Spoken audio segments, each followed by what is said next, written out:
Alright, tarehe ni 10 mwezi wa moja, mwezi mosi, mwezi wa kwanza. Mosi is still one. Mwezi wa kwanza mwaka ni wa 2025. Hii ni Morning Cafe, karibu sana. Jina langu ni Freddy Ndimuli. And I'm Ann Odida. Welcome and thank you so much for staying with us all the way from Monday up until now. It's Feel Good Friday, and of course we want to ensure that you feel Good Friday, even as we feel Good Friday as well. Let me tell you how we're going to be feeling Good Friday. DJ Granite will be in the house. Yes, I feel Good Friday. So, kwa tayari. Kama hujaona Ann Odida akidance, today is the day. Before that, of course, we'll be having State of the Nation, the youth perspective today, just looking at the headlines. Of course, leo maneno ni ya KCSE mingi, but there's a lot of politics to discuss. Kamau Mbiu, Wanja Maina, and Jimmy Gekwa will be in studio. Now, hey, there's another interview, but I don't know how to get to that poster. Yes. So it's about a movie called Morfire. It's on Netflix. Yes. And it has been ranked among the top 10. I think right now it's at the top 5. Trending. Yes. Trending. So we'll be having the cast of Morfire here in studio to talk about the inspiration behind that movie that is now imetrend sana. It's holding Kenyans by the horns, yeah? Yeah, probably tungejaribu kuona kama tunaweza ipata, lakini for our very own Alex Mwakideu is featuring there. That's the poster, yeah. Yes. Morfire, Kenya's voice on Netflix. Alex Mwakideu is a part of the cast. He plays Katana in Morfire. The detective. Yes, the director Ruben Odanga will also be in studio, alongside some of the actors Lorna Lemi and Matthew Ngugi. So do stand by for that conversation. Something to look forward to, alongside Ann Odida's dancing. Ni kama unanidharau. All right, let's take a look at the headlines on today. Yesterday, the KCSE results came out. So all the papers today, they are quite heavy. Yeah. Kama hujaona picha yako kwa hii gazeti, ngangana. Next uzuri, you know, wamepatiwa up until July of every year until 2027 to be able to bridge. So not to bridge per se, but to go back and do these exams. Let me tell you, if your face is not on this one and you sat you for will the be there next year, July, you go back to school. Your chance imepita. It only happens once in a lifetime. All right. Record, this is close to 250,000. A record 246,400 to join universities. That's a record number. I think 20,000 more. Exam results show that country achieved highest number of students with C+. That's a People Daily. On the Star, KCSE 2024 still given prominence there. Boys top maths, girls top languages. Yes, that's to be expected. On the Standard, Kapsabet, Kabarak top the rift in KCSE. And picha pia ziko pale, tafuta sura yako kwa gazeti kama. All right, in Daily Nation, record smashes. Na nyuso zao pia ziko pale. Yes, we'll be back to take a look at what kind of records they've been smashing. Away from matters KCSE, we take a look at business. Treasury's headache as PPP project funding slumps 91%. And this is a bit worrying. Yes. That's a big story, front page of the Business Daily. Back to KCSE. Magwiji wa KCSE na idadi wanaojiunga na vyuo vikuu yaongezeka. Yeah. That is Taifa Leo. Taifa Leo. Tukivuka boda tuangazie masuala ambayo wase kule Kampala, Sebo wanasema. Kampala is in mourning today. This is a Daily Monitor. And you have a picture here of an MP who has passed on. It's called Segirinya. The Kawempe North Member of Parliament's life was spiced by drama, unwavering activism, and deep commitment to philanthropy. He was a fearless voice against injustice and a tireless advocate for the underprivileged. And following his passing, this paper has dedicated quite some pages covering his story. This is a special coverage on page 2, 3, 4, and 5. So they say that Segirinya is a man who you could not ignore in life and even in death. What happened in his final hours when the heart beats but the brain is dead? Inside Segirinya's will, his last words, and as well as his eulogy. So he was born in 1988. I think he was going to turn 40 in 3 years' time. So Yes. it's about 37 or 38 there. So that's a big story there on the front page of the Daily Monitor. There's another very interesting story here on the side. We had it this week on URA. They've exceeded their half-year revenue target by 322 billion shillings. Makofi lakini ni Ugandan money, 322 billion shillings. It's about maybe 20 or 10 billion shillings Kenyan money. But yes, URA, that's the equivalent of KRA, has exceeded its half-year revenue target. Meanwhile, in Kenya, KRA is struggling. Still in Uganda.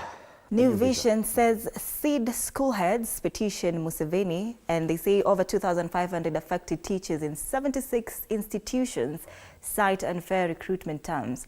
That is on page 5 of the New Vision. This is very curious because it's the first time I'm seeing a negative headline from Uganda in as far as education is concerned. They give a lot of prominence to education. Most of the time it's usually positive stories to education. Accolades, what we are seeing on our front pages, they do that even for teachers. Yes. So when you see teachers complaining in Uganda, something must be wrong. Down there they have a picture of some of people attending the AU Summit, which has opened in Kampala. Matters to do with agriculture being given prominence there. So the AU Summit has opened and Kenya's delegation is also there. Segerinya given a part of the daily here, of space here on this daily, life of social impact, that is on page 3 of the New Vision. At a fairly young age, he appears to have had quite an impact on Ugandans. Tuvuke border tuingie Bongo na tuanze with the Citizen. Top performers as exports jump 14%. Another positive headline from Tanzania as far as the economy is concerned. Agriculture, they're doing so well. You see, the value of diamonds, cocoa and cashew nuts exported by Tanzania more than doubled last year as the country's exports of goods and services rose by 14.2%. That is according to the Bank of Tanzania. And this is in tandem with what the people were saying earlier, that farmers, remember earlier in the week, that farmers in Tanzania actually reaped big last year. Yeah. Very positive headline from Tanzania as far as agriculture, and good news for farmers. Congratulations to them. Other quick highlights on the front page: how agency managed to seize a record 2,300 tons of drugs in 2024. There's still a drugs problem in Tanzania. And I remember last year we saw in one of the papers how they were even using chicken to smuggle drugs or traffic drugs. Ukienda Tanzania kule kuku shauri yako. Gazeti la Mwananchi. Safari ya miaka 10 milima mabonde ya Eyakuze Twaweza. Na akistaafu Twaweza Machi 2025 anakwenda kuwa ofisa mtendaji mkuu wa taasisi ya ubi wa serikali ya uwazi, that is OGP, yenye makao makuu nchini Marekani. Habari kuu lakini kwenye ukurasa mbele wa Mwananchi wanasema bado kizungumkuti, licha ya kamishna wa elimu kutoa mwongozo, shule nyingi hazitekelezi ukaguzi wa baini magari kutokuwa na mifumo imara ya breki, umeme, chakavu na siti zake zimechoka. Siti ni viti, siti zake zimechoka. Wasimamizi wa watoto hawana vitambulisho. Na pia wale they took up what Kenyans did as well, turning their buses into the yellow color. So wanasema mabasi ya kubeba wanafunzi kuna shida pale. There's a similar problem in Kenya, but at least there are quite a number of rules now governing the transportation of students and even the movement of these buses. One of them is at past 6 p.m. Yes. You should not be on the road. Yes. So these are just some of the dailies, and we'll be back to take a look at the local ones in depth. Tuangazie masuala ya anga. Tunaanza kule Kitale. 16 degrees in Kitale. It feels like 15 at the moment. You're expecting highs of 26 degrees. Yes, promises to be a very wet day in Kitale today. Drizzly most part of the morning and even to the evening. Yeah. A bit of sun at around 3 p.m. but that's the only time you can see the sun. Kwa hivyo kama ulikuwa unataka kuvuna, wale wajamaliza kuvuna mahindi huko Kitale, ayo leo hamwezi fanya kazi. Alright, sweater. Leo kuna kazi. Let's move to Narok and take a look at how they're feeling. 15 degrees in Narok, still the same. Okay. A bit of rain, 5.6 millimeters of rainfall expected. It's a cloudy day throughout. Highs of 24 degrees Celsius in Narok, but promises to be a chilly day. Yeah. In Eldoret, which is very close to Kitale. Yeah, 13 degrees, feels like 12. And as far as rainfall is concerned, 4.6 millimeters of rain. So yes, a bit of rain, a bit of drizzle in Kitale. Nothing much to worry about. Highs of 23 degrees. Kuna watu bado wamekataa kutoka mwambao wa pwani. 26 degrees. Hiyo bado wanaweza relax. Hiyo ni kidogo. A lot of cloud cover for a better part of the day, but it's going to be warm. Highs of 31 degrees Celsius, but a bit of drizzle here and there. The sun will come out later in the evening at around 4 p.m. Just a drizzle, nothing much. Yeah. Maybe humidity itakuwa a bit high kiasi. Yeah, 81% as we speak. Alafu turejee hapa jijini. 17 degrees, a bit warmer today. Yes. Heri isitetemeki. Wamesema light rain expected at around 1 p.m. So kutakuwa na kamvua kidogo tu hapa. Lakini into the afternoon, a bit of drizzle. So yes, you need your umbrella. Kama hujatoka nyumbani, you might need 8.1 millimeters of rainfall expected in Nairobi. So yes, it is a Friday. Lakini hata kama ni January, you can carry your brolly. Itakusaidia kiasi. Yep. Right. Tuangazie barabara. It's a Friday traffic.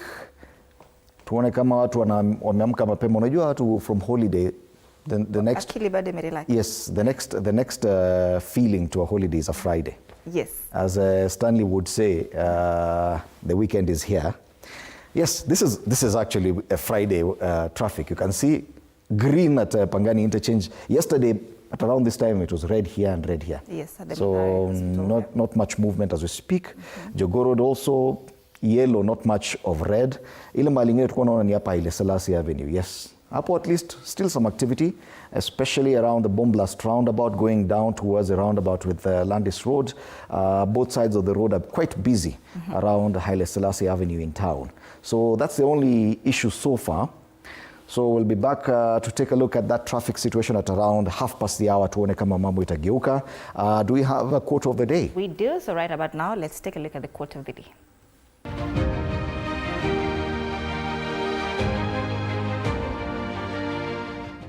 Spread love everywhere you go. Let no one ever come without leaving happier.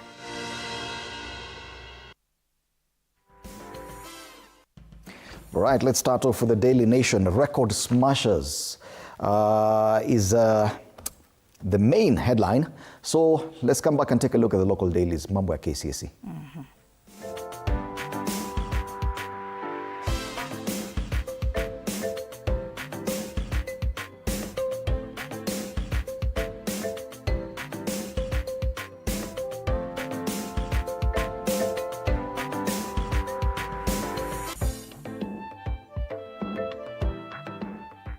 All right, it's a big paper, a bit heavy, 36 pages, mostly because of KCSE exam results.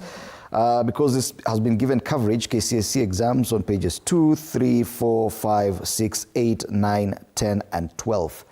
9 pages dedicated to the KCSE exam results. And a lot of photos, a lot of pictures of people celebrating here and there. And if you don't see your face on the front pages and you sat your KCSE exam last year, jaribu tu tena. I will not subscribe to that. There were, 1,693 people got straight A's. Yes? Yes. This is a huge number compared to last year, which was about 1,200. Yes. So they talk about record smashers against the odds. The 2024 Kenya Certificate of Secondary Education candidates mounted various obstacles to post some of the best results in the examinations since the famous reforms of 2016. The class also recorded a number of firsts since the inaugural test in 1989, with more girls than boys sitting the exam for the first time. Congratulations. But an analysis of results compiled by The Nation shows traditional academic giants still remain perched at the top. Top student from Strathmore School, Darrell Gatura Njoroge. Congratulations. Nikianza kusoma majina ni mingi sana, sitasoma zote, but yes, 1,693 actually got straight A's. A quick look at other different highlights inside the pages. We talk about 2024 KCSE records a number of firsts, which you've talked about. Kenya High and Starehe among top Nairobi schools. That's in the inside pages. More photos of people who got A. Best and worst subject results in KCSE. Which ones are this? They talk about there was a lot of improvement in mathematics, alternative A and B, biology, physics, chemistry, general science, history and government, geography, woodwork, metalwork, etc. However, 10 subjects recorded a drop in performance. Those are English, Kiswahili, biology for the blind, Christian religious education, home science, building construction, electricity, French, German, and music. And why were people shocked when I told them that I did electricity back in high school? You did? Yes, I did. Hata mimi niko shocked. No, but you can see it's there. It's actually there. It's among the subjects that people sat for. Exactly. All right, we see 840 candidates to miss results. The results were cancelled. Wow, 840. That's a huge number. It is. No, but it's actually a drop from last year. Yes. It was a higher number last year. Okay, and on page 9, they've actually listed enough people. Top scorers in 2024 examination. So you may not see probably your face on the paper, but your name could actually be there. Yes. And your school.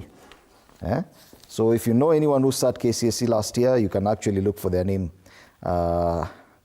in the dailies. Candidates frustrated as NEC portal faces glitches. That's to be expected when everyone is trying to access their results from the NEC portal. But junior school students to sit national exams this year. Now, this was never talked about. Yeah. They said it's going to be an assessment. Why they're talking about an exam? Will this be used for them to transition to senior secondary school? Which is grade 9? Grade 9 is junior secondary. Junior secondary, yes. Those are the ones who are going to sit for national exam this year. The Kenya Junior Secondary Education Assessment, that's a new one. KCSE. You know, we are used to KCSE. Yes. Now KCSE. There's a new media test for repeaters. That's the one you're talking about. Yes, in July. Who are absent. There's hope for you. Yes. Don't So worry. if you missed your exam last year for KCSE, there's a new media test. Very interesting. Those are just some of the quick highlights with regard to KCSE on the Daily Nation. But if we go to the back page, there's a very interesting highlight. Attempted suicide is not a crime, says High Court. And you are having this discussion this week right here on Morning Cafe. We were talking about the need to decriminalize suicide, and finally, it's here just 3 days later. Now, the High Court yesterday declared Section 226 of the Penal Code, which criminalizes attempted suicide, unconstitutional. Justice Lawrence Mugambi yesterday said this section that it offends Article 27 of the Constitution by criminalizing a mental health issue. Yes, because usually ulikuwa unapatikana umeweka kamba, unataka kujitia kitanzi. Kiboko. Wanakuambia kuja tu. Alafu ukikuja chini unapelekwa korokoroni. You see? Now, so at least that's for many lobby groups, this is a win for them. Yes. Many people have been lobbying for the decriminalization of attempted suicide. Finally, the High Court has pronounced itself, and this will open a new conversation with regard to how mental health issues are handled going forward. Another quick highlight there on the back page, blow to Kupet's top brass as registrar rejects controversial changes.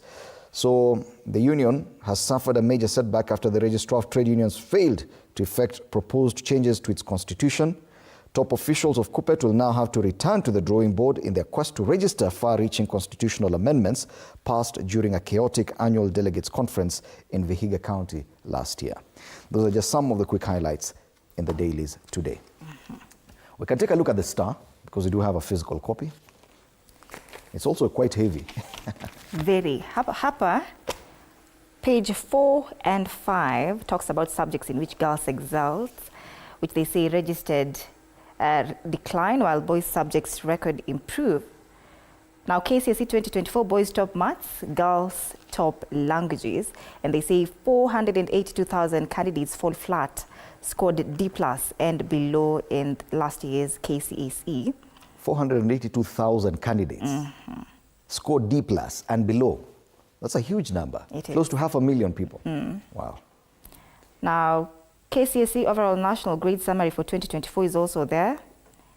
I don't know if we should read it, Fred. Yeah, you could go ahead. All right. So we have gender female.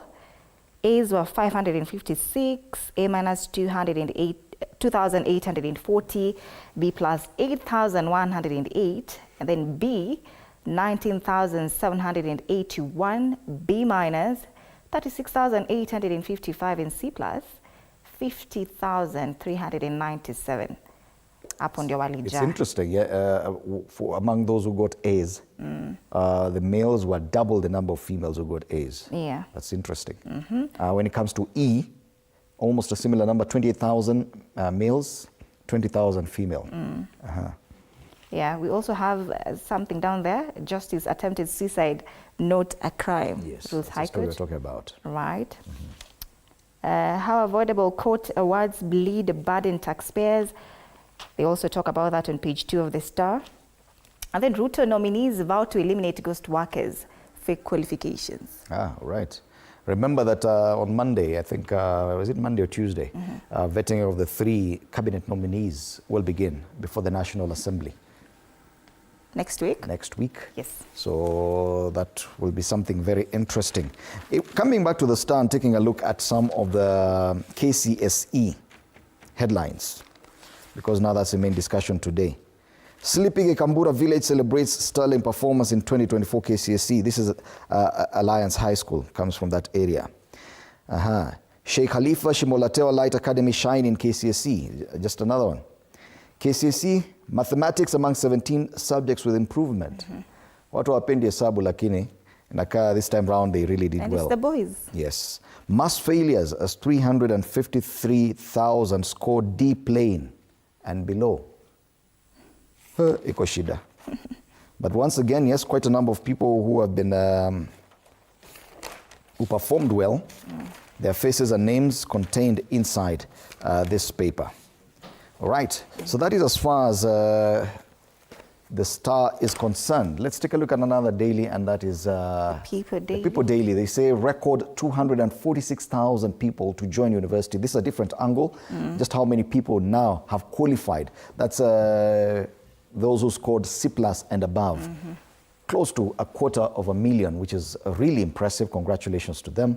Exam results show that the country achieved highest number of students with C+ and above since 2016. Yeah, this is closer to, that's in 9 years. That's a record. When did you do your KCSE? 2013. 2013, or upper Kochini.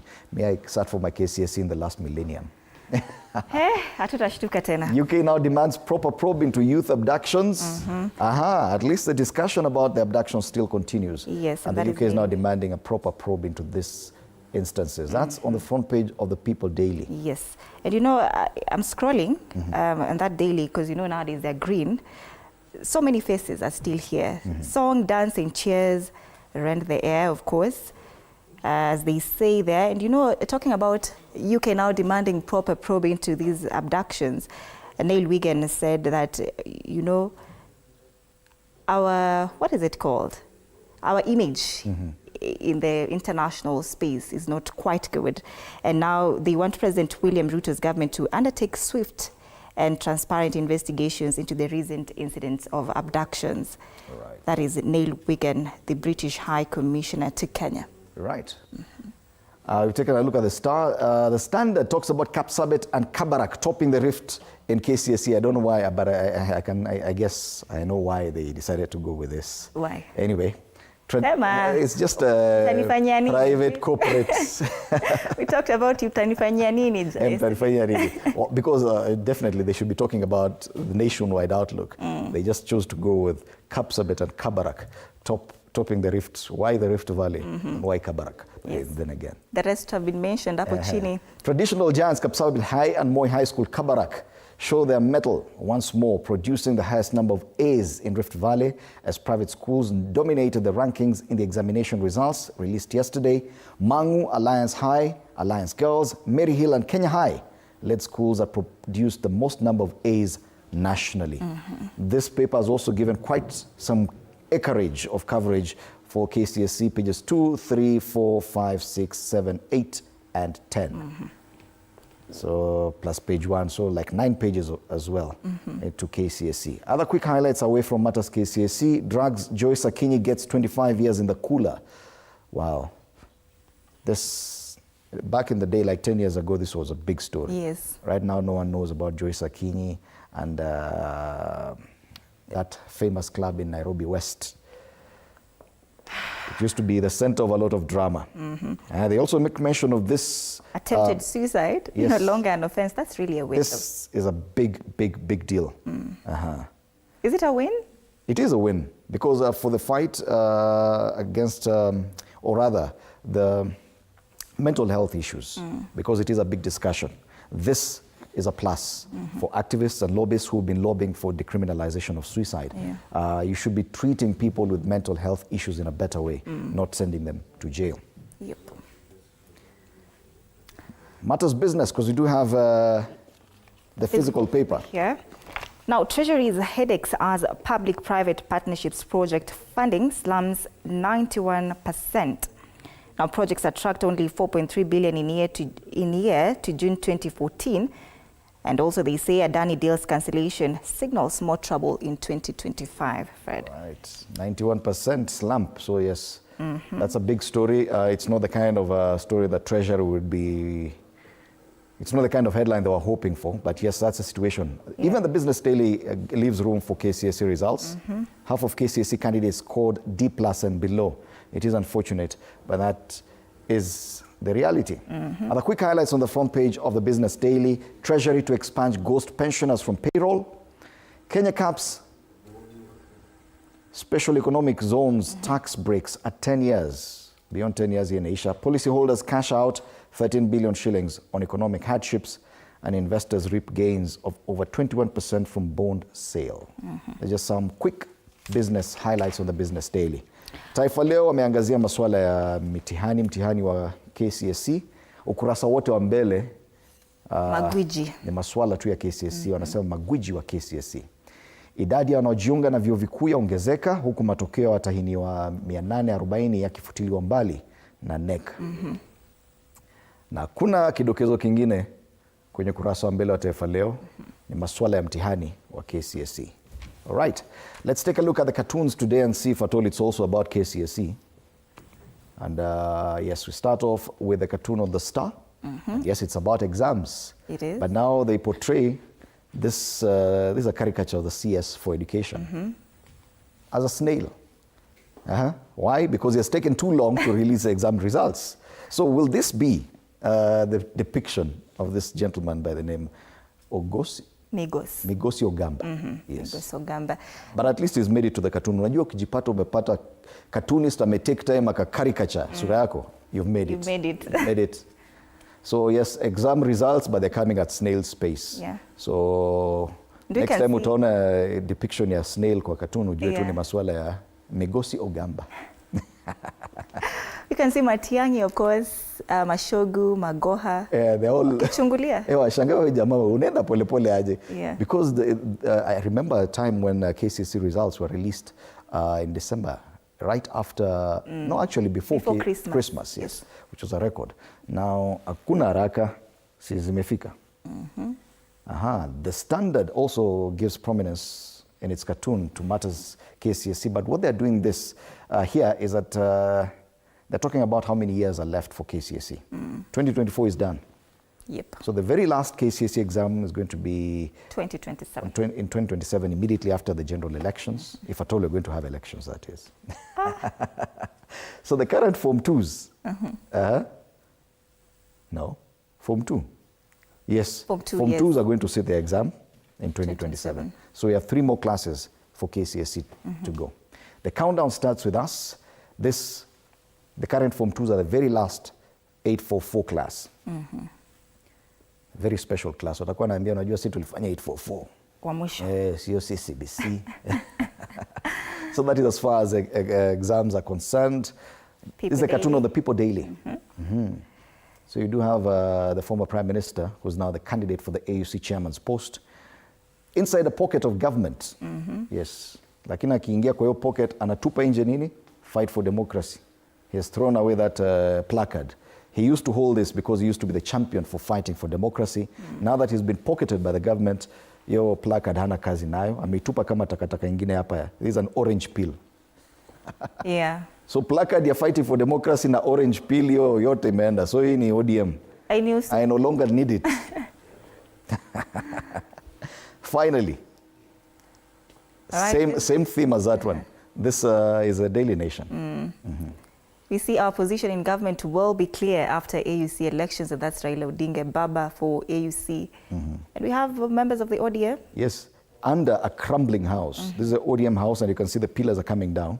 So the current acting party leader, Anyang' Nyong'o there, some senior party Orengo officials, or James Orengo, Babu Owino here, Hassan Joho, Junet, and Mbadi, who called CSs skunks, then joined the skunk bandwagon. Hadi anaambia walimu msijifanye ni kama hiyo ni emergency. That capitation. Baba amevua shati, akona t-shirt ya Baba for AUC, anasema our position in government will be clear after AUC elections. So what happens next to ODM? On the People Daily, it's a peel, an orange peel which is being tossed away. Here it's a crumbling house.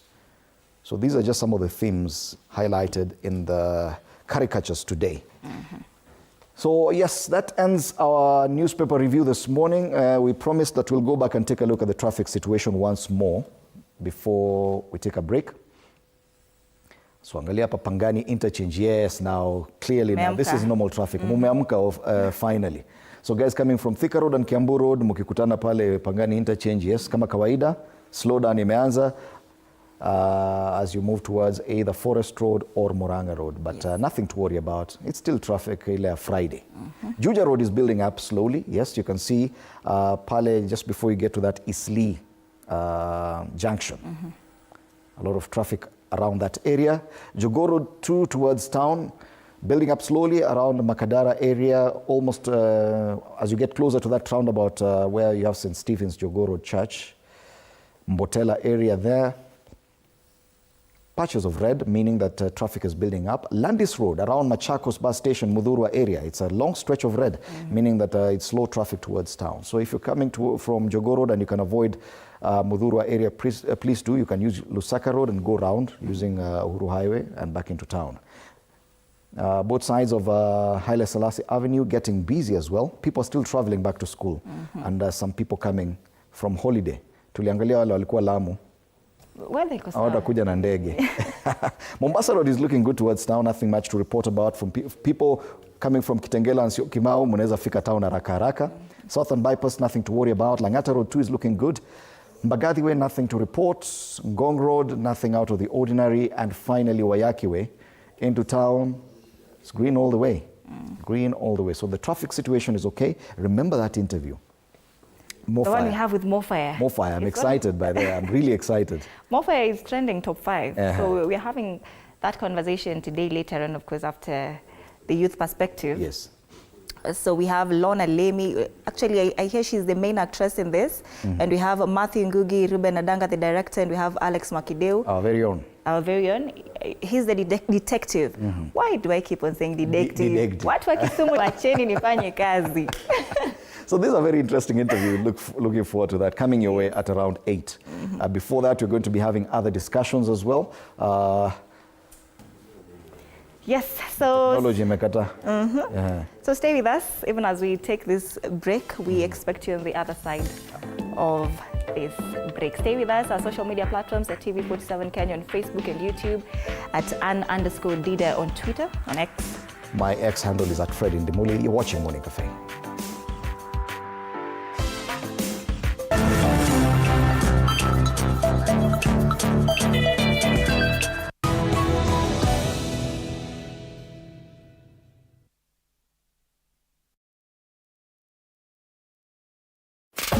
Pata uhondo wa kipekee wa vipindi vyetu kwa kudownload Radio 47 app katika Google Play Store. Tafuta Radio 47 app yenye maandishi meupe na blue ndani ya ile ya njano. Huenda ukawa miongoni mwa watakao.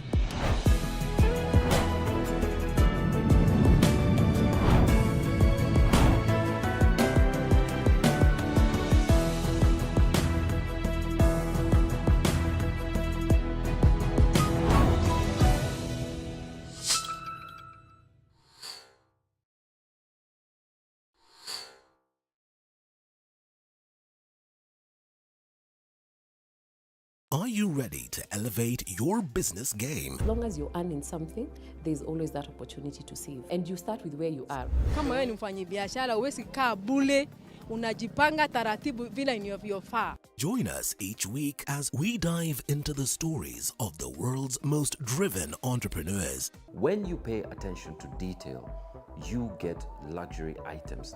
The Grind, where business meets brilliance. Tune in every Monday at 7:30 p.m. because your business deserves the best.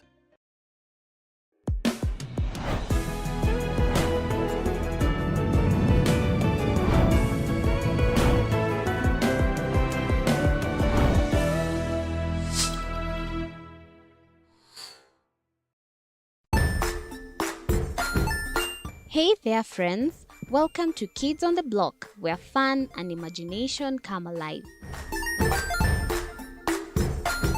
We dive into magical world filled with exciting adventures and awesome friends. What position were you in? I was number 2. What position were you? Number 1. He decided to cross the bridge by his house and look for food on the other side. We're going to do half cup of chocolate chips, and the other one, we're going to do half cup of the blueberries. So, grab your imagination hats and get ready to explore with us. Join us every Saturday at 9 a.m. for new friends, amazing stories, and tons of laughter.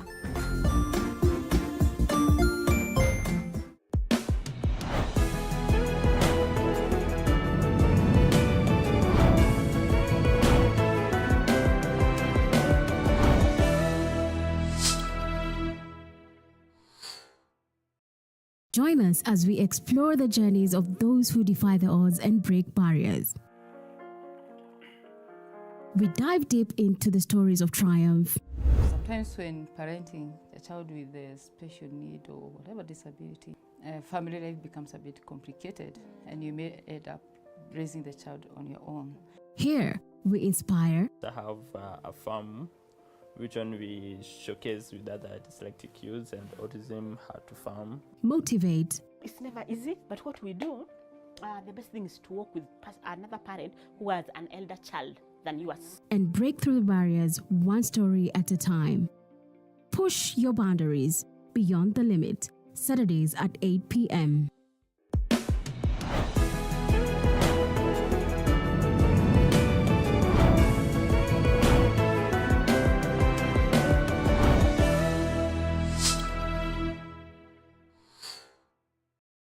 Jiunge nasi tunapoangazia safari za viongozi bora.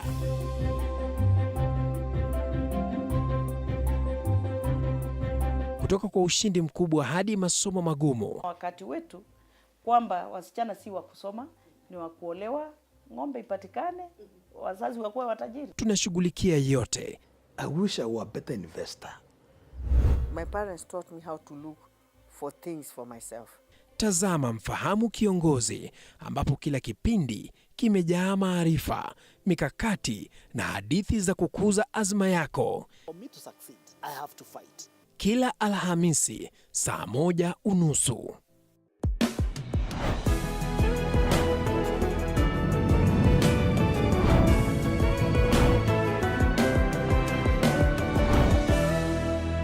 Akili and me.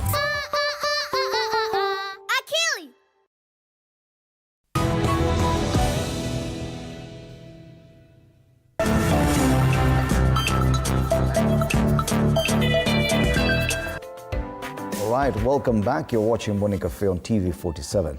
Today being just a day after the KCSE exam results were released, so that features on all the front pages. A lot of coverage, on average about 9 to 10 pages on each of our dailies dedicated to KCSE exams. And that definitely is our main discussion this morning. Before I introduce my panelists, we also do have a story as filed by one of our reporters with regard to the KCSE exam results. Let's watch that story before we come back and continue the discussion.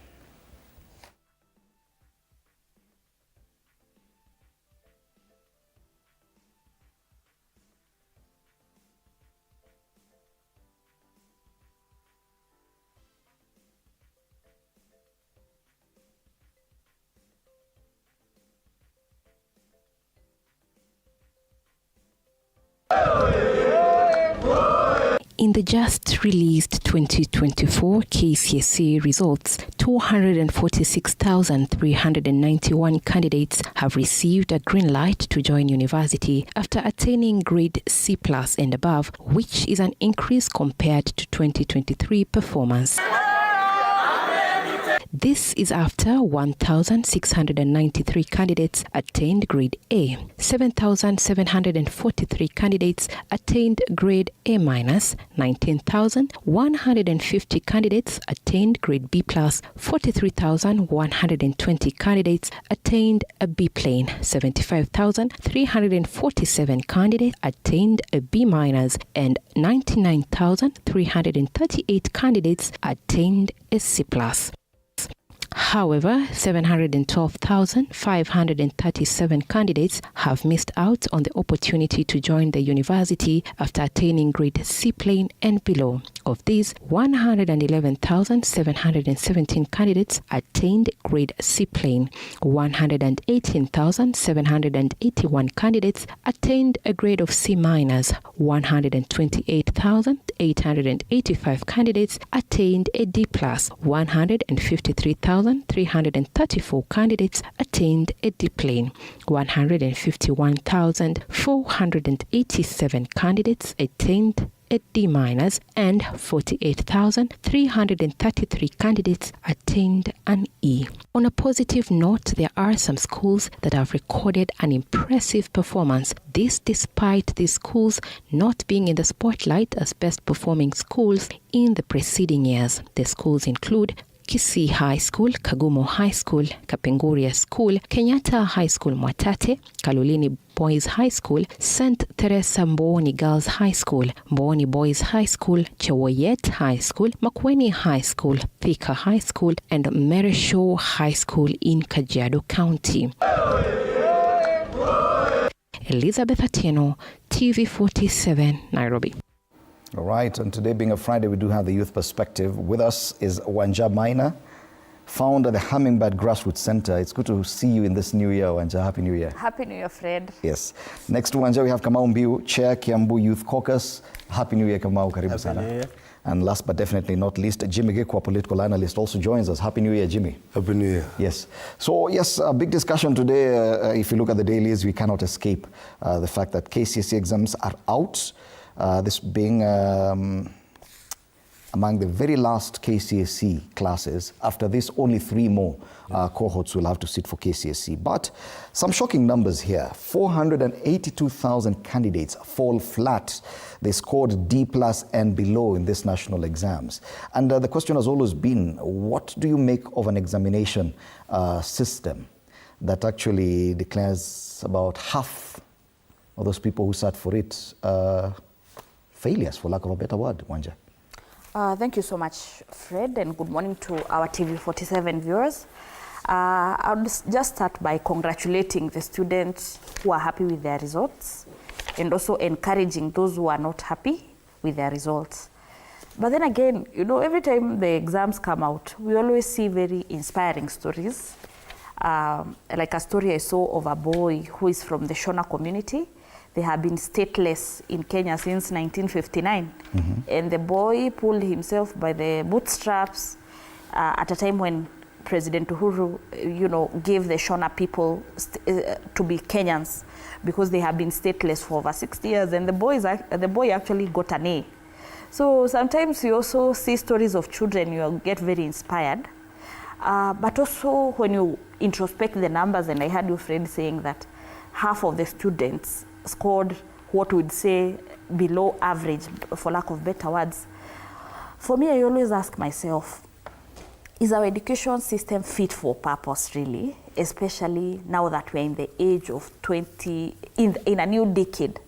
If this system has been there for 35 years, because I'm told it is going to come to an end in 2027, a lot has changed since 35 years ago. If the same curriculum is the one that is used in the age of technology, in the age of artificial intelligence, in the age where some people argue if university education is really meeting the needs of the youth, if even after university they are not able to secure employment. We also wonder, should a teenager who is 18 or 19 be condemned forever as a failure because of scoring a D+ and above at the age of 17? For me, I feel like our education system really need a lot of introspection and inspection. Of course, we've seen attempts of reinvention like the JSS, that is also another chaos in the CBC. But in my view, I feel like even as we celebrate those who have been able to do better, those who have been able to, to score the A's, because it could also be an indicator of ability to cram and remember things, we also need to start crafting pathways for those who have scored the D+, those who have scored below average, because they should not be condemned as failures forever because of this kind of an outcome. And for those of us who are in the political spheres, when we see 900 students have done the KCSE, we also see an addition of 900,000 voters. So I know we'll get there at some point here. Interesting. Kamau, on one hand, half of the candidates could be declared to have failed, which is unfortunate. But a lot of what we see on the dailies today is celebration about celebrating the few, 1,693 who scored straight A's. Do you think that probably we're missing the point? Too much celebration on the few, yet the majority who are coming out of this exam staring at a bleak future? Well, first of all is to wish our viewers Happy New Year.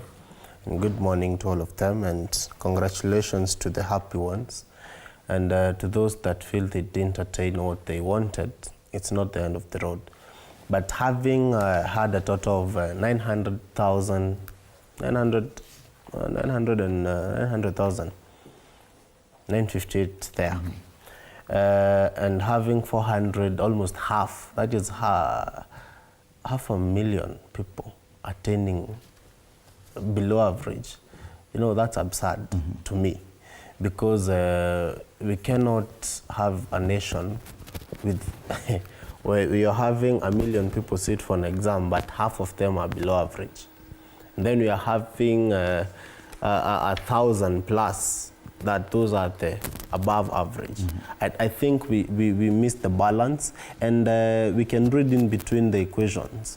And when you're trying to analyze what has been presented now and what has been presented before and what has been happening through the period of the exam, you would see that there is a mismatch. I remember during 2016 when Matiang'i took over office, that lot really suffered, and those people got what they deserved.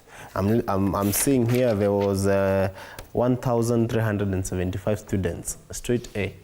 This is not even close. 2016 was not even close to a quarter of this. It was 143 A's alone, the whole country. And those people are the ones who are today sharp. They went to university with what they had attained, truthfully, honestly. And now those are the people who are easily able to attain jobs, able to survive outside here. But now I think the government with the education system you're having right now, we lack priorities in our education system such that we produce not finished goods to the market. These are the same people, when you bring not finished products to the market, these are the people who are going to be doctors, these are the people who are going to be lawyers, engineers, aeronautical engineers. And then at the end of the day, we end up having disaster in But it's not all doom and gloom, Jimmy. If you look at some of the dailies, the People Daily has given us a different angle, that close to 250,000 have now qualified to join university. This is also a huge number, because this is higher than the number that qualified for university last year. This is also impressive. It's not all doom and gloom. Yes. Basically, I also would not want to shun the whole system as per se, only that it has been result oriented, and rather than capacity oriented in terms of what quality of students do we bring out to the people. The 240 is a good number. It is a bright future for quite a number of people there.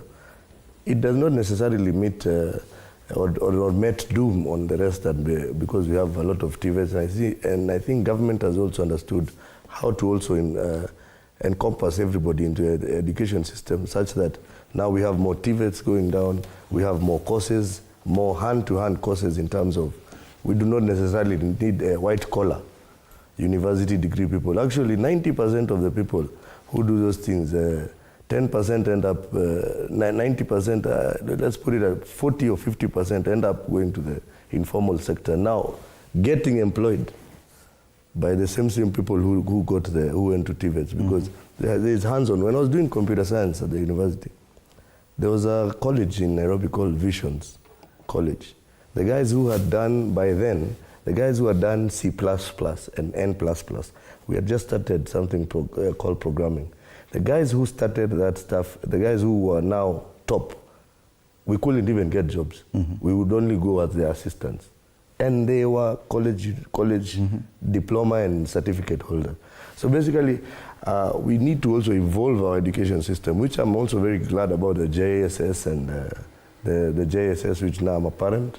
And I'm looking forward to a lot of stuff, but I'm seeing a very positive outline in terms of the quality of kids we are bringing out vis-a-vis a certain cluster in an earlier age, where people came out of school because of grades, but knew nothing how to do anything at home, and could not be able to fit into society, because basically they were like eggs, you know those the eggs. And everybody was supposed to treat them as eggs, but that is harsh reality. Asiyefunzwa na mamae anafunzwa na dunia, and dunia is not very interesting. Yeah, yes. And if we look at the numbers in terms of gender, Wanja, you can see that out of the 1,693 students who got A's, about 556 were girls.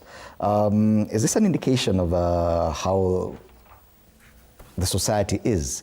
We would have hoped that probably it is 50-50, because it's less. That number is almost half of the males who got A's. What does it say about our girls in schools?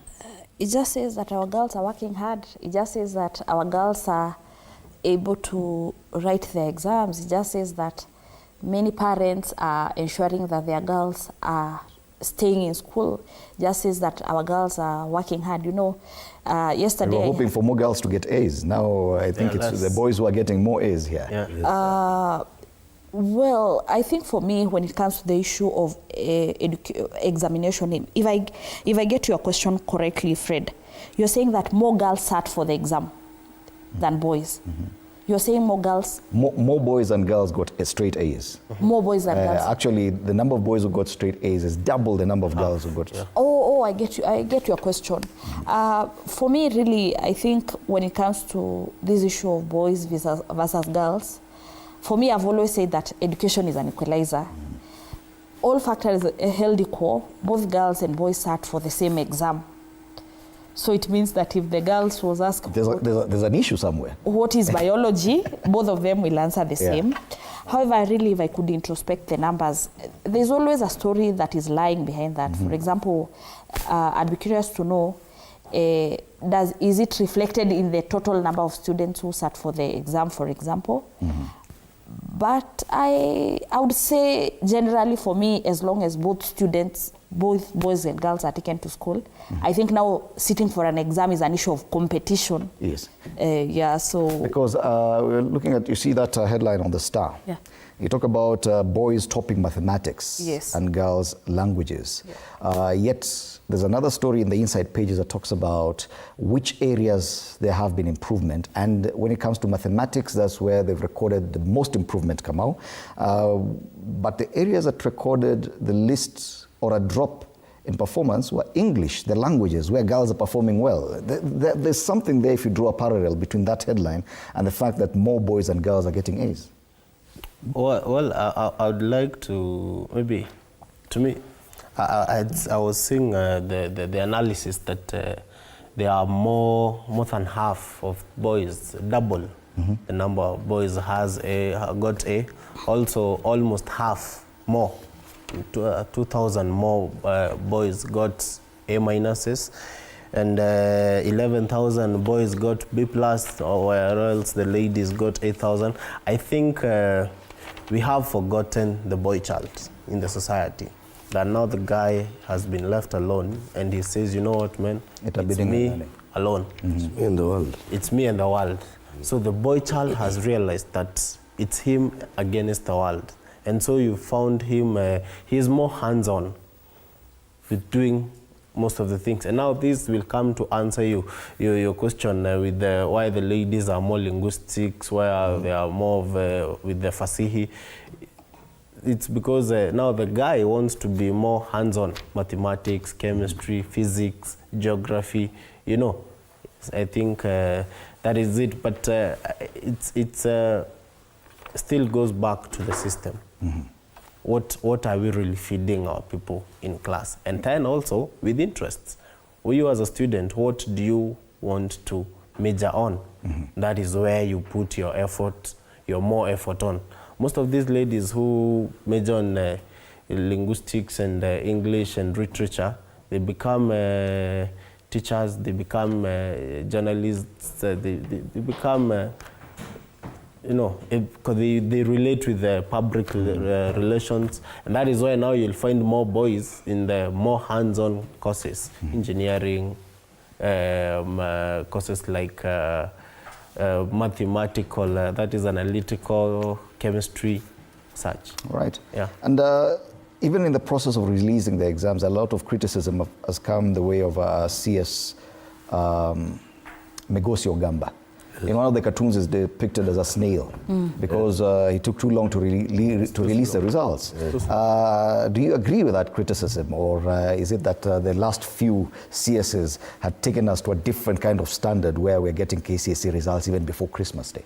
Yes, basically I think also it's the nature of each individual working and doing things their way.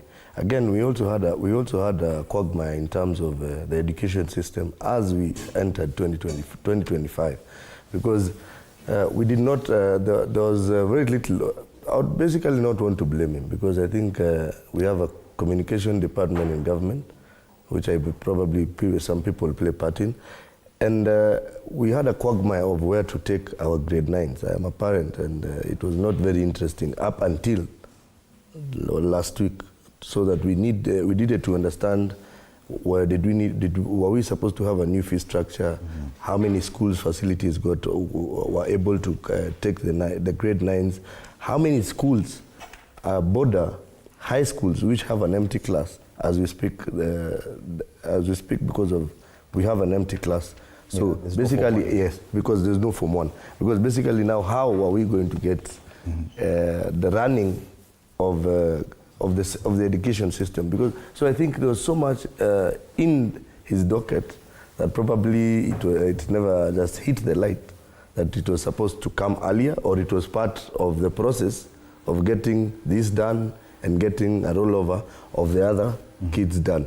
So because we have never had it's only Matiang'i who came up with bringing them before, so people would eat Christmas with all the pressure and everything, and it would be by January they knew what they wanted to do. These ones have to wait until after the new year. Yes, come on. Fred, I'd like to add on what my friend Jim here is saying, and I think I don't even understand his name, because I don't know where he came from. He does not understand anything about education, according to me. We cannot have a CS for education come in front of a camera and people start telling people that, no, you know, this class is small. What we will do, the next class has some space. We're just going to break even the wall so that some students, you know, he does not have a plan. We are having schools reopen, but we are having schools that are not yet made. They are not renovated. I saw a school in Bomet. It looks like a cowshed.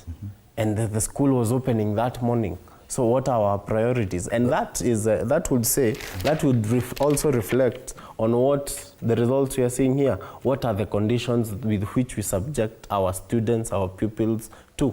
Okay. What was the purpose of KCSE if these people, the exam is not yet out today, but these people are going to hold that thought. today. We're supposed to go for a break. When we come back, we'll continue this conversation. You're watching Morning Cafe. We're talking about the KCSE 2024 exam results.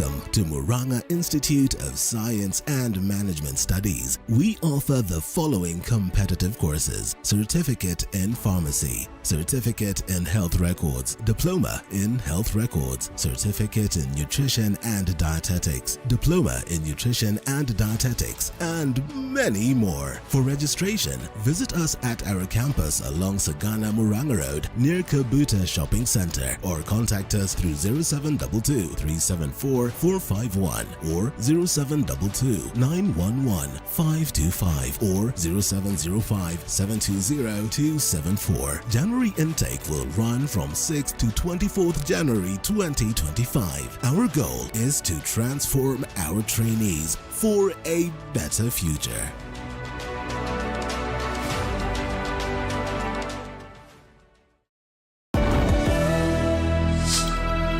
Hakuna ofa. Ofa iko wapi? Sina pesa. Sina pesa. Sina pesa. Uko nayo? Sina pesa. Ofa iko wapi? Iko huko. Uko wapi? KCSE.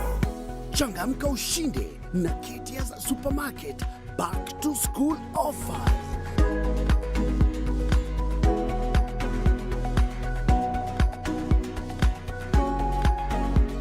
Offers moto moto. Jishindie school fees vouchers, shopping vouchers, TVs, fridges na hata gari aina ya Daihatsu Mira.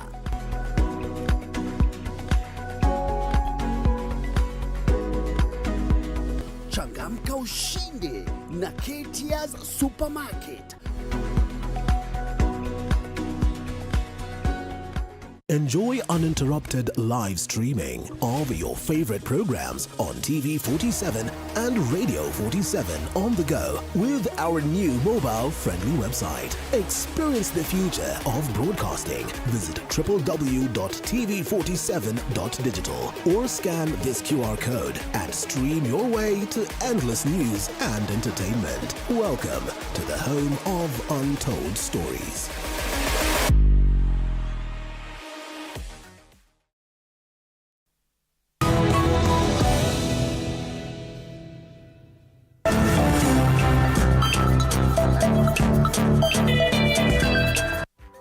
All right, welcome back. You're still watching Morning Cafe on TV 47 with me, Freddy Dembuli. We continue talking about the KCSE exam results and the entire education sector as a whole. I'm still in studio with Wanja Maina, Kamau Wambio, and Jimmy Gikwa.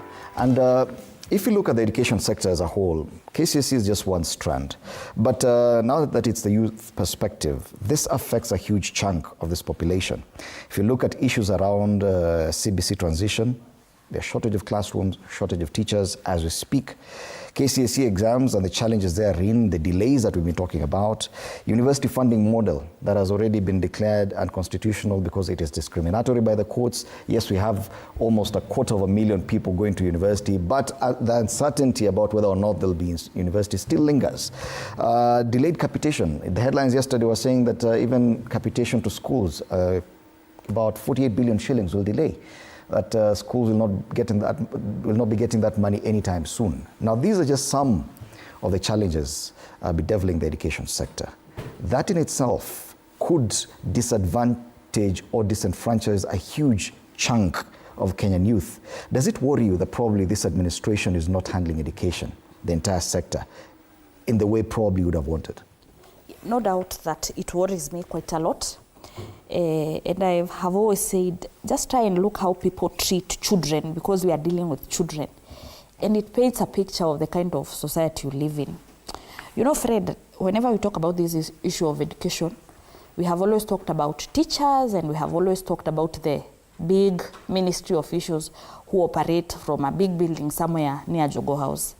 But no one really talks about how these things affect the students.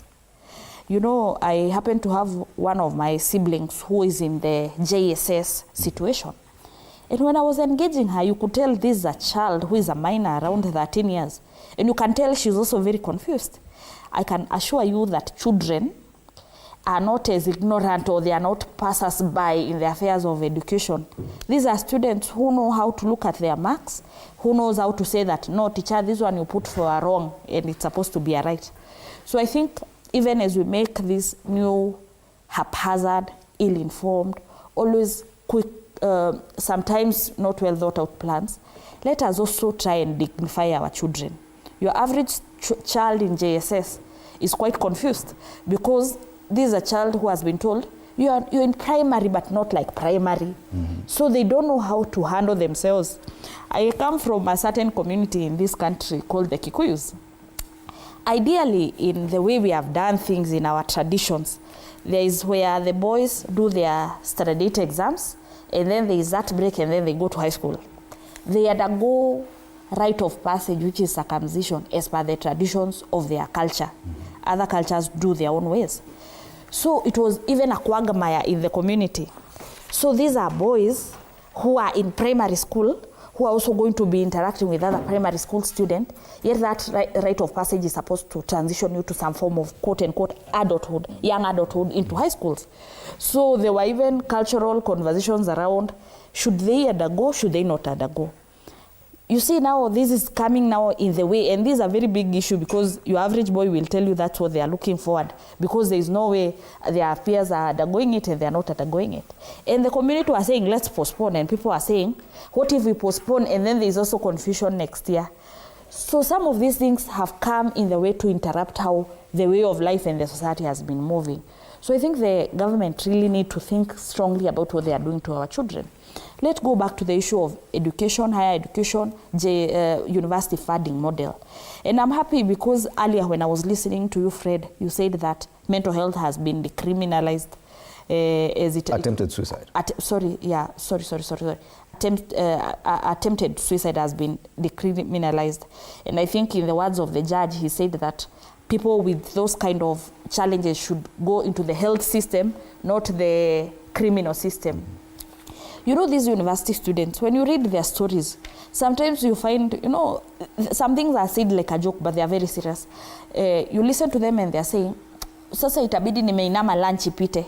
So this is an average university student who cannot afford food. You know, when a person cannot afford food, surely. And remember, it is ideally they should be help or some form of safety net to help them get by. And then now, knowing the levels of poverty in some of our African homes, mtu akiwa university, you look like an adult who can fend for themselves.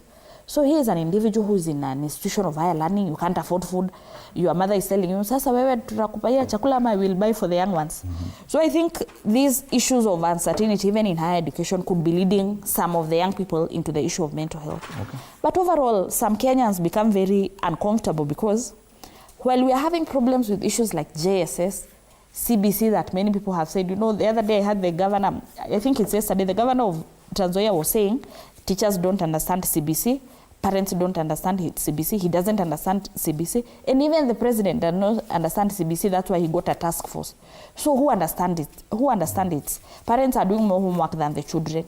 So I think we need to, at least for once, start asking ourselves, seeing this confusion and the way it's moving, how now will it end up be in a situation, for example, you go to high school now, they are empty Form 1 classes.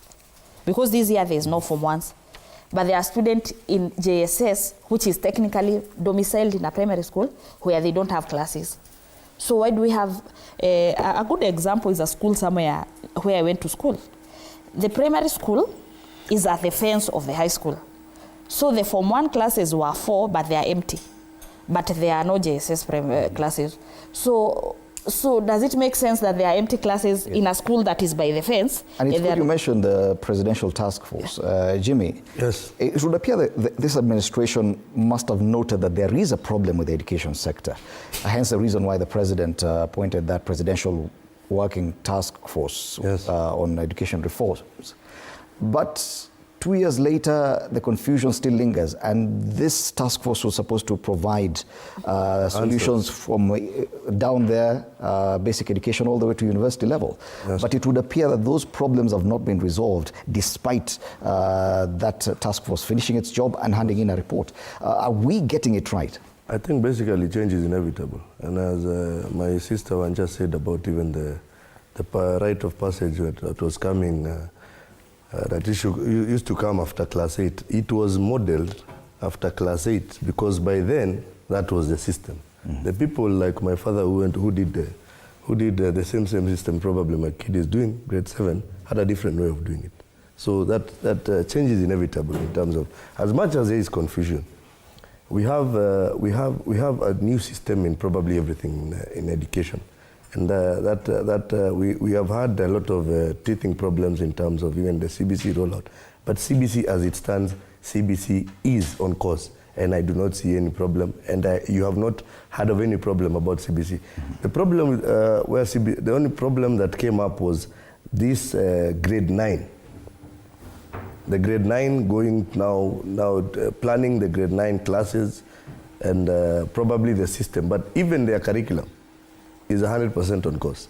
I'm a parent for current JSS grade 9, so I'm sure there is no problem. The books, everything, the quagmire that was there, and I'm sure in most areas of education in this country, was the infrastructural part, not the nitty-gritty to do with the curriculum as it stands. Okay. So basically nothing is wrong up to that level. What we had a problem is from there, what next? Basically, it was about infrastructural. Infrastructural, then again, in our own constitution, we have clustered what CDF can do. We have clustered what development monies can do. We have clustered even probably some laws in education, which needed either to be repealed or amended for them to have allowed another smooth transition in terms of infrastructure and money that went to the headmasters. Because 90% of the things that have been done this year, just like most of our schools came up since time immemorial, was harambes by parents. We as parents in Moi Academy in Thika, we contributed an amount, and the board made up something that, and we had a class, and we have the classes as we speak right now, waiting for government. But that's a private institution? Yes. Okay. Yes, Kamal. Fred, I think Jimmy is missing the case here, and I love how Wanja put it across. Fred, if there is anything important to a nation, is the future of that nation. What is the future of our nation? Is the future of is your offspring, his offspring, my offspring, and where they are headed. I would wish someone would, if God ever gives me or grants me the opportunity to become a member of parliament or a lawmaker in this country, I will table a bill in parliament to make this education center, a sector independent, like the police department, like the security, because we focus on so many issues that are non-issues, we forget the main issues. Education of these kids, let it be independent. Let it have an independent, let it be an independent body handling independent issues on its own with a budget that it's even sometimes not audited. I hear that the Ministry of Interior has an audited account, or the Ministry of Defense. That is the security of the nation. That is as important as the education system and the education of our kids. Because now he's coming to tell us they raised a figure because he has been given the opportunity by God to educate his kids in a private school. How many kids in this country can afford that? Actually, let me finish. It's a public school. Yeah. It is a public school, but we run it as parents. Okay. What has happened? I am a product of a public school that was run like a private school. I'm a product of Hospital Hill Primary School. It was one of the best in our years. Let me finish. It is the same. It's a public school, but also and the parents have the ability to have the ability. Yes. How many kids or parents have that ability in the whole country? A parent in Turkana, there is the same KCSE that was sat by someone in Strathmore. It is the same KCSE that was sat by someone who was under surveillance of a gun in West Pokot and bandits, and they are being given the same results. How do you expect it to be the same? I might also add that. There's a quota system that sorts that. There's a quota system that sorts that. Actually, a C+ in Turkana will get you the same degree like an A- in Mangu school. But I might there is also something add, that is usually I might sorted. also add that the government tells us that there is free primary education. When you say that there is free primary education, it means that a child should be able to attain the best, highest possible primary school education wherever they are. And sometimes I feel like people who can afford some of these resources, sometimes they live in a bubble and they don't understand the realities of the poor. Let me give you an example, Fred. The other day we were somewhere in a community meeting in Mathare, somewhere. The government of Nairobi, the county government of Nairobi says that they are going to give free lunch to children in schools. They have a system where they get free mochele and what. Now, there's places in Nairobi, for example, a place like Mathare, a big area, without a public primary school. So there are those private, in the sense of private, but they are just not even, informal. They are informal, they are nowhere, the children jump a sewage to go to the class, they pay like 4,000, even they can't raise that amount of money. And we were asking, now if you say you're giving public, you're also forgetting that there are community schools that are not there, they are here, neither here nor there. Something must start somewhere. And that is where, that's why we are saying, if the government want to dignify children, it must understand the problem of the people they are serving. Yes. Lakini how will they understand if most of the senior government officials do not take their children to public schools? Okay. Because I feel like some of these things about education, when people say that only children in public primary school will be given free mochele, you forget that there are places that are so informal, yet there are no public primary schools, and these are children of the poor, sorry to use that word. But I think it will require people who are in these programs of education to be in touch and in sync with the problem of the poor. Why? Because someone will say for example, a while back there was biology paper that was being done. Now for those of us who went to 844, part of biology paper 2, the practical one, was to dissect like a cockroach, a rat. You remember how we were doing biology? And then it took some people to introspect and ask, we have blind students who are in some of these special schools, but they are doing the 844. You have to start now asking yourself, how does this education system respond to a child who cannot see? So if they cannot see a rabbit, does it mean they are foolish? And now that's why we say that the education system must always respond to the special needs of these students. Okay. There are students, for example, who cannot see well. So it will require proper programming where their academic exam papers will be written in large letters compared to the others. So I feel like we really have to start having sensitivity around these exam issues, because not all students are the same. Okay, and I'd want us to end that conversation about education there. Yes, indeed, most of the dailies have dedicated acres and acres of space to KCSE results, KCSE 2024, and this conversation will continue into the weekend, just looking at different angles of this exam performance, because that determines a lot about the society going forward. Still focusing on the youth matters, and this week began with the release of 5 people who had been abducted. Now they're safe and back home. The question is, does that end the conversation there? We've seen that the court had summoned the IG of police, also the DCI boss, Mohammed Amin.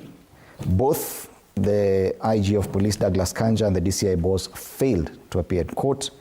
The court made declarations on that, but a precedent had already been set that last year, when former acting IG of police Gilbert Masengeli was summoned and was in a similar problem, he failed to appear in court and there were no consequences. And this week we've seen that. Does it mean, Kamau, therefore, that this is where we end that conversation? We've seen that that was the biggest conversation in December, abductions. We begin the year, they're released, and the conversation ends there. I love what the judge said. Remind me the name. The judge, he's good and he's articulate. He has carried this matter to heart as if it is his kids who are being taken. the issue of abduction should, and I would want, if this judge can get this information, let us end the issue of abductions once and for all. Not now that they have been seen. There were 6, 4 were found. No, there were 5, 4 have been found. 1 is still missing, and those are who we know. But I was in court on that day, on Wednesday, and there was presented 89 by the Kenya National Human Resource, the records that keeps that record, presented 89 names. I know of 7 people who have been looking for their loved ones. They don't know where they went. They have no record. There is nothing. And yet when the IG is asked, he says he knows nothing. When the director of DCI is asked, he says he knows nothing. When the National Intelligence Service is asked, they say they know nothing. So I wish the courts could settle this matter once and for all. And I loved what the judge said. He said that I will issue a sentence if the IG and Mohammed, director, is not here. So that's exactly what happened last year to the former acting IG of police. Now there was no consequence. They will come, and I hope that changes right now. At least the judge has a record of throwing Adani out of the country. So we hope that he is going to act on this case right now, and we are going to have justice to know really where are these kids taken, what do they do, what happens. The questions, yes, are there. And everyone is asking this question. But it would appear that we got to a point where the conversation simply ended without any conclusion, any logical conclusion. The courts have declared themselves, the police bosses have refused to appear before court, and just like we saw last year, nothing will happen to them. Jimmy. Basically, I'm a bit skeptical about the abduction issue. First, it is something that should not be condoned by any person, any country, any democratic country. On the other hand, I had a very good conversation, and I saw a very good conversation from former cabinet secretary and now advisor to the president, Moses Kuria. He said it is our responsibility as a society. We have reached a point where the abductions did not start in 2023. By the time we left the former regime, we had more bodies in River Yala, which to date have never been given answers to as to who, where, how. Fred, does it mean when I slap you on this side, you answer on this other side? It would be very good. The government should not answer. No. It would be very good for you to execute his point. Then let me finish. Not ride on that direction. Let me first finish. Political intolerance in this country has been a problem. Again, we have been cheering our kids, who are now probably my small brother's age here, who, as we make all the noise about what is not happening and what is not working in government, the finance bill 2024 may have had flaws in terms of the taxation, but it was not holistically wrong. Why are we suffering right now? Because we don't have a budget. 90% of all, everything, most of the things that people are making complaints of is because we cannot. Government, like I saw the CS for Treasury, CS Finance, Bandi, said as we speak, we have 48 billion in the CRF for county governments. County governments have not paid their salaries for the last 5 months. So basically, we cheered our own kids into the wrong things. Are you justifying the abduction? I'm not justifying. That is why I'm saying. I said first, I condemn them in the holistic way. But on the other hand, can we take responsibility of what our kids are consuming so that we also check? We had an issue, for instance, even on 31st of December.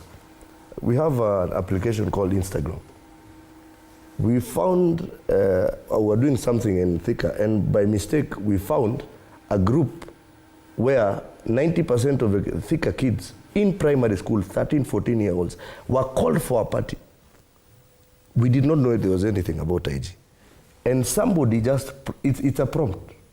The IG accounts are opened with your account as a parent. We found kids went, drank, smoked bangi in an Airbnb in Thika. I still don't get. My thing is this issue. We as parents cannot wait for people to cheer our kids probably go to the streets and all that. I'm asking, are you justifying abductions? No, Are you giving the reason why these were people? No, I'm saying these abductions that have come across, they were pertained or perceived to have come because of the photo that they did about the president. It was in all cadres wrong. Whether you put it in right, blue or white. That's what we're discussing right now. Now. The conversation Jimmy, on one hand, you say that this problem has existed for quite a while. Yes. Even before this administration, before this administration came into power. Does it mean that now you have more reason to continue with that kind of... No. I said I hate and I really don't like anything to do about abductions. But on the other hand, and I said we have a lot of political intolerance. On the other hand, what we consume, why isn't... That's a different conversation. Yeah, no, it is part of the... Let us not put one conversation aside, because the abductions did not happen because your kid was tweeting about some... There's a very thin line between condemning abductions and trying to justify an illegality, extrajudicial maybe measure. Fred, if I could come in. I remember the words of a parent called Gerard Mwangi in a court, I think last week, towards the end of last week. You could tell that is a parent who is very sad. He was crying. It's not every day that you see a male parent crying. And he asked, "Where is my son, Your Honor?" And that was a statement that was carried by the whole country. Later on, I saw the activists wakitengeneza their placards. I remember one that was written, "Sasa kuchora cartoons, caricature na silhouette ni kitu ya kukasirisha mtu surely." Waneka question mark. You see, now that's the whole thing. Why play around that, an issue like that? You cannot put the president in a casket and just think it. You're making... Should you be abducted? Yeah, no, not necessarily. The question is, why are we justifying the cartoon and not justifying what action? There are two things here. We're not talking about... They should be abducted. They should have been arrested. Exactly. But there is no law in this country. You know why? Let me tell you. What we need to... Don't worry, I'll come back to you. Jimmy, let's get it clear. What we need to understand is let's get it why abductions to start with came into place, and we need to look at it from the back. Let's get it First, clear. we have there are two issues about misuse of social media, which is something that should be discussed. Yes. And that's what you're talking about. Yes. Right now, we're talking about what I'm trying to put across about abduction is, having talked to probably most security officers, I have a number of friends and all that. What has been happening about this abduction issue is, number one, we give the police the power to protect lives and property and everything, and your security, where you sleep and all. By the way, the police on top of that, the ones who are doing it. Yes. The police say they are not the ones who are doing it. So when you start quoting your friend, no, listen, we wonder what you're talking about. Can I finish? Can I finish? Can I finish? On top of that, we put IPOA, which before Kavulundi was something that was something that was not that did not have police officers looking at how police officers work. We put the private institutions trying to govern the police in their work. Our justice system, and that is some of the problems that I've seen that have come, that probably have made abductions and all that extrajudicial stuff, is these guys we used to arrest, prosecute. You buy your freedom in a court of law. Tomorrow, you're the same gangster is now a threat to the same police officer who arrested him. It is wrong for extrajudicial killings. It is wrong, but as a society, let us holistically look about this. We had interrupted Wanja. I was there and I was saying that kuchora cartoons na silhouette ni kitu ya kuwasilisha mtu surely. The reason why I was using that phrase, and I'll use it again, is because people have the right to express themselves how they feel. We're in the age of technology. Some other people argue that if this government was doing a very good job, these young people could have used the same creativity to make silhouettes and cartoons of them doing a good job and bringing about development. Fred, we are told that the pen, the caricatures, the cartoons is mightier than the swords. You said these young people should get out of the street.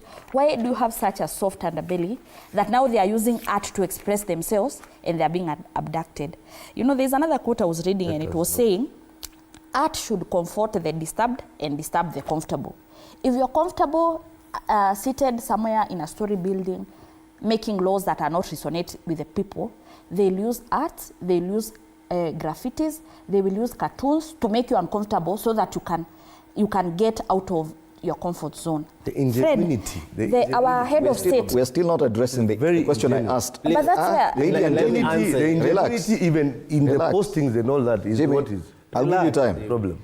My question is, on this issue of abductions, which we all agree is wrong and wrong, does the conversation end with the refusal by the police bosses to show up in court? It happened last year when acting IG then, Gilbert Masengeli, refused to go to court, and that was the end of the conversation. And my question is that what we are looking at this time around? That this is the end of the conversation. Police IG amesema siendi kotini, and that's it. That is my concern. Misuse and use of social media is a different conversation. Probably we'll arrange and have that conversation another day.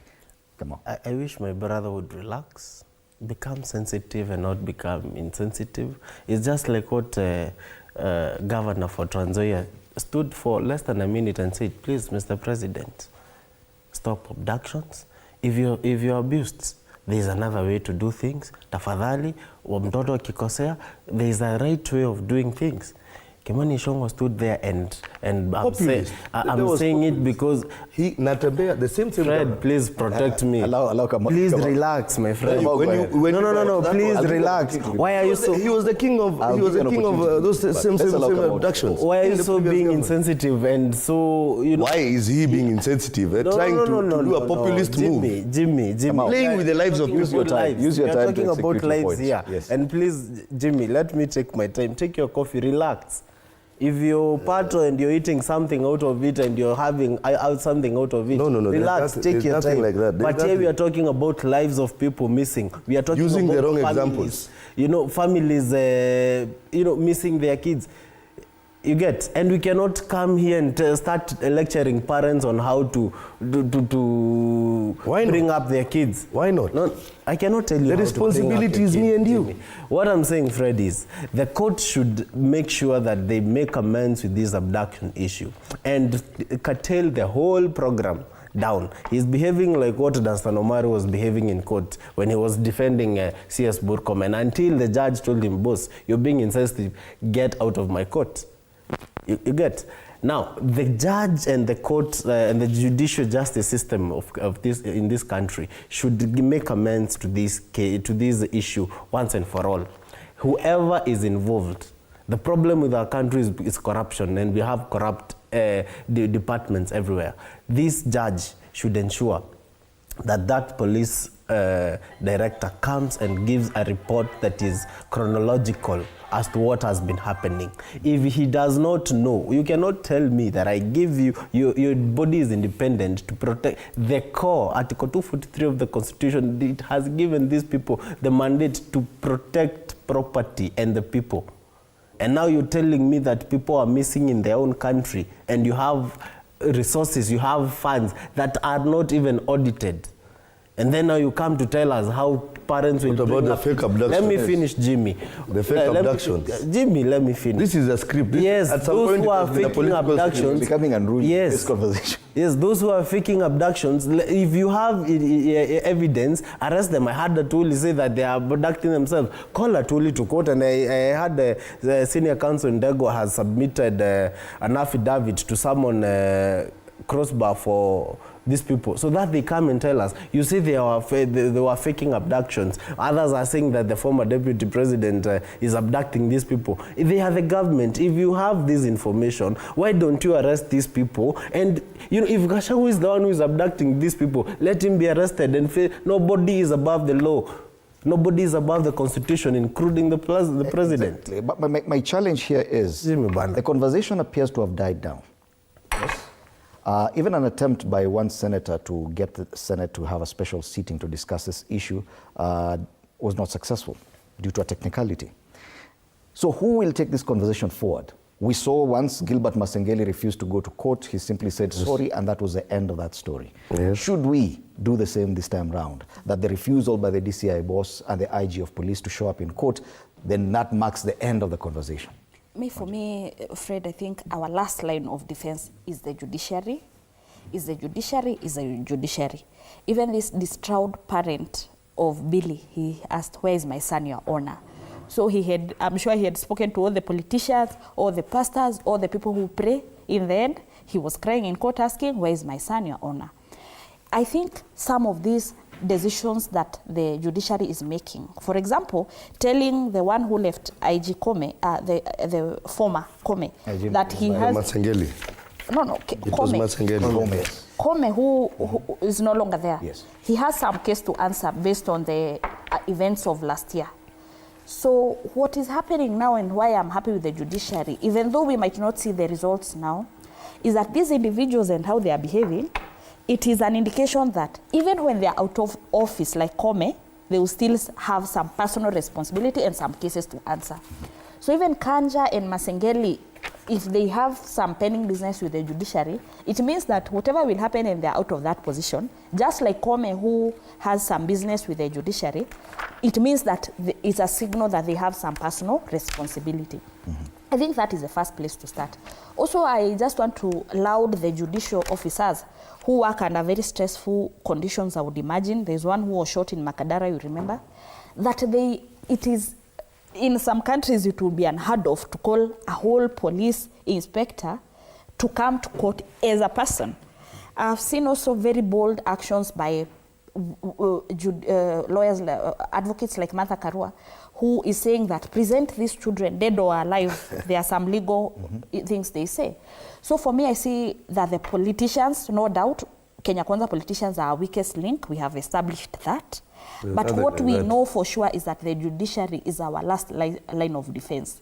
And therefore, how will we move forward? I think when the 5 young people were released, it was the day when the activists had said we'll do mandamano. So you've asked who will help us. I think it is the opposition politicians who have even gone ahead to represent these young people.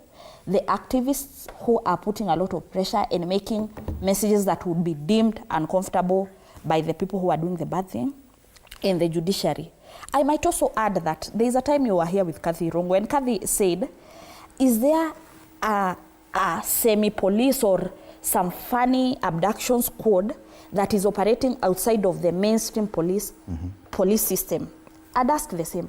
When Gachagua, the former deputy president, did his presser at his Wamonyoro home, he said that he knows of a certain individual called Abel, who operates from Why didn't he give the information? I'm just saying now the activism. What I'm saying it in public domain. He said there is an individual called Abel who operates from the playing politics in the life of a certain building. I would take the words of Gachagua quite seriously because he was an insider. Are you comfortable leaving this conversation to politicians? Because it's very dangerous. Very dangerous. Well, very, what very I'm saying is that we need now the judiciary to start some form of inquiry to ask, is Abel an individual or a system? Okay. What does it mean for the people? We need something called, we need, what we are running away from is the facts. The police, the courts of law work in cohorts, in hand. We need people of integrity where we do not have legal activism. Our problem and our main problem is there are some of our legal structures that quip to the highest bidder and driving a narrative. Like she has said about Wamunyororo, that former president of ours, talking about if he had information, what was he doing a press conference there? Let us not expedite the lives of our kids and that is for what political I'm saying, expediency. Fred, we need to be very, very careful. It's not about politics, and that is why they are politicizing this issue. We need to be very careful about the legal activism in our country to a point where people get tired of doing their own jobs. That is exactly. And quipping to the highest bidder. Like she says, Martha Karua, a lady I respect very much because of her legal background. But on the other hand, she is part of an activism network that has messed this country in so many factors. As much as she's all good and all saved and everything, she has been part of a system that has been advocating for even some of the issues. I'm struggling to get the solution from you because my solution help us take the conversation forward. My solution is the people of Kenya. But as much as we want to say the courts will give us a solution, the courts have to work hand in hand with the police service, which is the problem probably where all this is emanating from. Because people are not understanding how do we deal with somebody. For instance, before Moi's time, it was illegal for you to think of even the president as dead. Now, We are in a democracy. We have turned that, we put out that cap and everything. We turned out. Now, what happens going forward? The former president actually even left Twitter and WhatsApp and everything. The president may not even know probably about even these abductions. I will practically say, because the president does not handle what is on his social media. He said Kasongo. He was very comfortable with Kasongo. We had New Year's, we danced to Kasongo. Going back to the life. Yes, that is basically what I'm saying. I'm putting about intolerance. You know, Fred, in terms of who will help us take this conversation? Their community. Their community. You painted for us a problem. Yes. And you said that this political intolerance has existed for so long. Yes. And you even gave examples about the bodies in Ribayala. Yes. But the conversation always appears to end somewhere politically. The minute you let it come from Wamunyororo, it ends there. Because once his political caricature of whatever he wanted to do is done, he moves on to next. Fred. We need an honest conversation, and I said, with the judiciary, where we cannot buy justice. Okay. Fred, he's also headed in the political dimension. Now calling someone, I don't know who, and that is not his name. Wamunyororo is where he lives. It is his village. But you see, you're calling him. Wamunyororo is where I'm talking about. What I'm saying, stop politicizing it. No. What I'm saying is stop politicizing everything. Whoever is involved. That was in Wamunyororo village. Jimmy, I am telling you, and Jimmy, I had a conversation. Mama, listen, didn't you say that?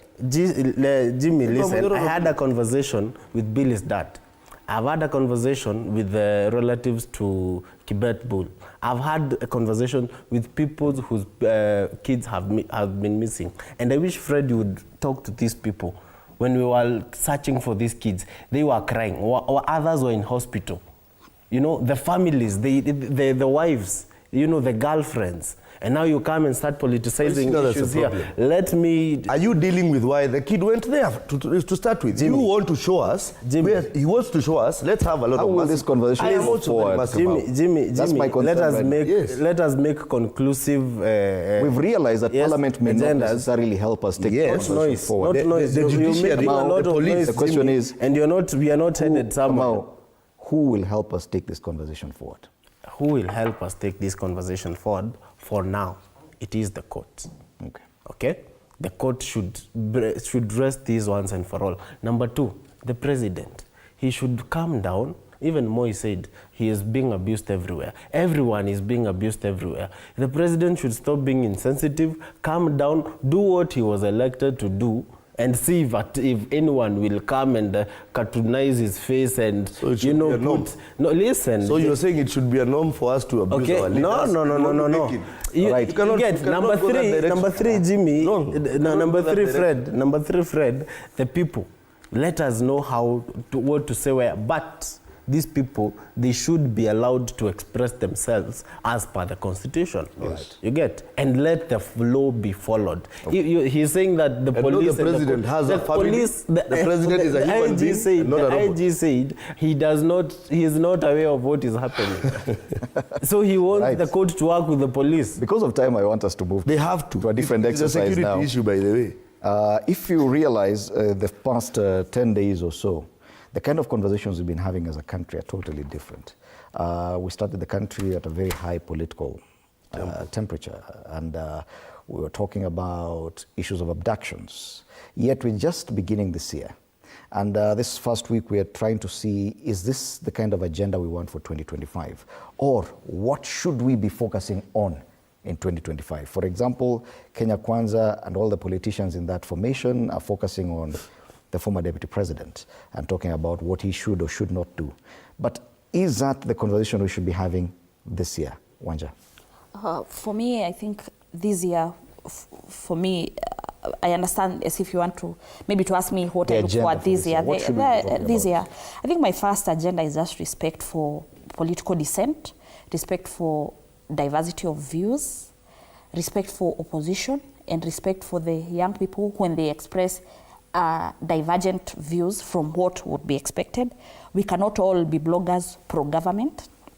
Issue two, there is what we call sins that precede unfortunate events. Some of these narratives around the use of the internet, we are headed towards some country, somewhere in some countries, where now politicians start reducing the internet. I remember during the Gen Z protest, there was one of the leading telecommunication provider who had a suspicious issue with their fiber optic something, that their internet had a problem. It was taken to be very funny, and people really ambushed that telecommunication company. Will we get to a point where now they are reducing the digital speed and cutting our internet because they'll say that we are kids who are not well brought up? I think my first agenda is respect for political dissent by the government. Issue 2 that is a big issue and Kenyans are uncomfortable is the issue of IEBC. There's always something that is coming about. Next week we shall have a committee, or next week our selection panel.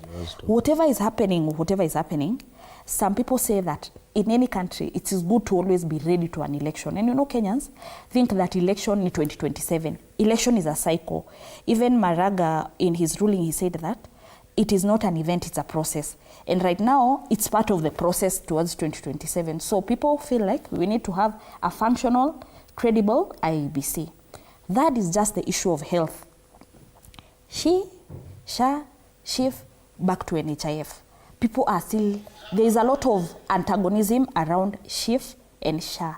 Whatever is happening, for me, the agenda for this year will be, there is no sick person who will present themselves to a clinic near me and they go back home because they are poor and they don't have money to pay for private health, because in Article 33, they have the right to highest attainable standards of health. Fourth, for me, this year is just the issue of education. This DSS issue is really funny. Sometimes we wonder where our priorities are, because some people say 500 million was given to host the Grammy Awards, according to what was said by the president and Dennis Itumbi. Then you ask yourself, on the other hand, the same taxpayers' money, because it's our taxpayers' money, there are some students who are studying under a tree or in very dilapidated classrooms. So your average person will ask, when kids don't have dignity and rights to live in a comfortable environment. So that will be my fourth issue looking into this year. Importantly, you know, my pet topic, which is the issue of gender rights. Last year, we had a lot of issues of people beating each other. Even the president said that femicide has no place in our society. He hosted women MPs. And there could be some economic issues around poverty, lack of money, and stress in the home that could be leading to this gender violence.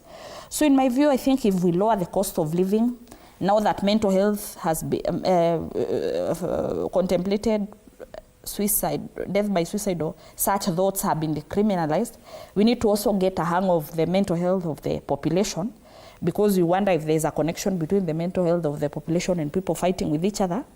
But most importantly, there is just poverty in Kenya. And sometimes we don't see it because maybe we live in other places where there's electricity. But when you go there, you find people living funny life. So I think my fifth issue will just be having Kenyans, living in a dignified life. Socio-economic improvement. Okay. Those are my 5 issues looking into this year. Okay. Jimmy, what should we be focusing on as a country in 2020? First, number one, our main focus should be patriotism. Because loving this country also means when we go to the internet, when we go talking to people, when we bring issues of debate, we bring sobriety and a lot of respect to each other. Then now we go to a level where we don't have contempt for even dissent and dissenting voices. As a country, we need to love ourselves. Second, we have had the issue of abductions, and I pray to God that won't happen. We need to take responsibility of our kids and our growing youthful generation, which I am part of. We need to also get our own leadership. We need to stop now singing praise and worship to everybody who is coming and all that. Like, my small brother here, I have a problem with him. Usually, he told me Kalonzo might be the next president, and I laughed. So basically, we'll discuss that. So as we go forward, let us also, I would also want to tell Wanjiku, please, at some point, leave politics to politicians, because we have more political analysts in this country than even workers. Mm-hmm. We all live on politics, and politics is a conspiracy. Somebody once told me, politics is a conspiracy of less than 500,000 people running the lives of 55 million people. And So in America, 50 million, 100 million and all that. So let politics be done by politicians, but let us also try and de-radicalize our kids, our society, to a point where this country belongs to all of us. And as my good sister Wanja says there, on the dissenting voices, let us not rush to try and ban this country. We had Sudan. Sudan just the other day here was giving us money. Sudan was giving us oil. We used to take a loan from Sudan. It is a gone country. South Sudan on that other end. So basically, us and the pangs of war and destabilizing this country, which will not only finish everything we have ever worked for the last 60 plus years, it will spoil even ourselves going forward. In 1982, the gentlemen tried that coup, and they made Moi not a benevolent dictator, basically something like that. Let us also not push too much. We have 5 years. It has only been 2 years. 1 year is already lost with all these shenanigans, Gen Z and everything.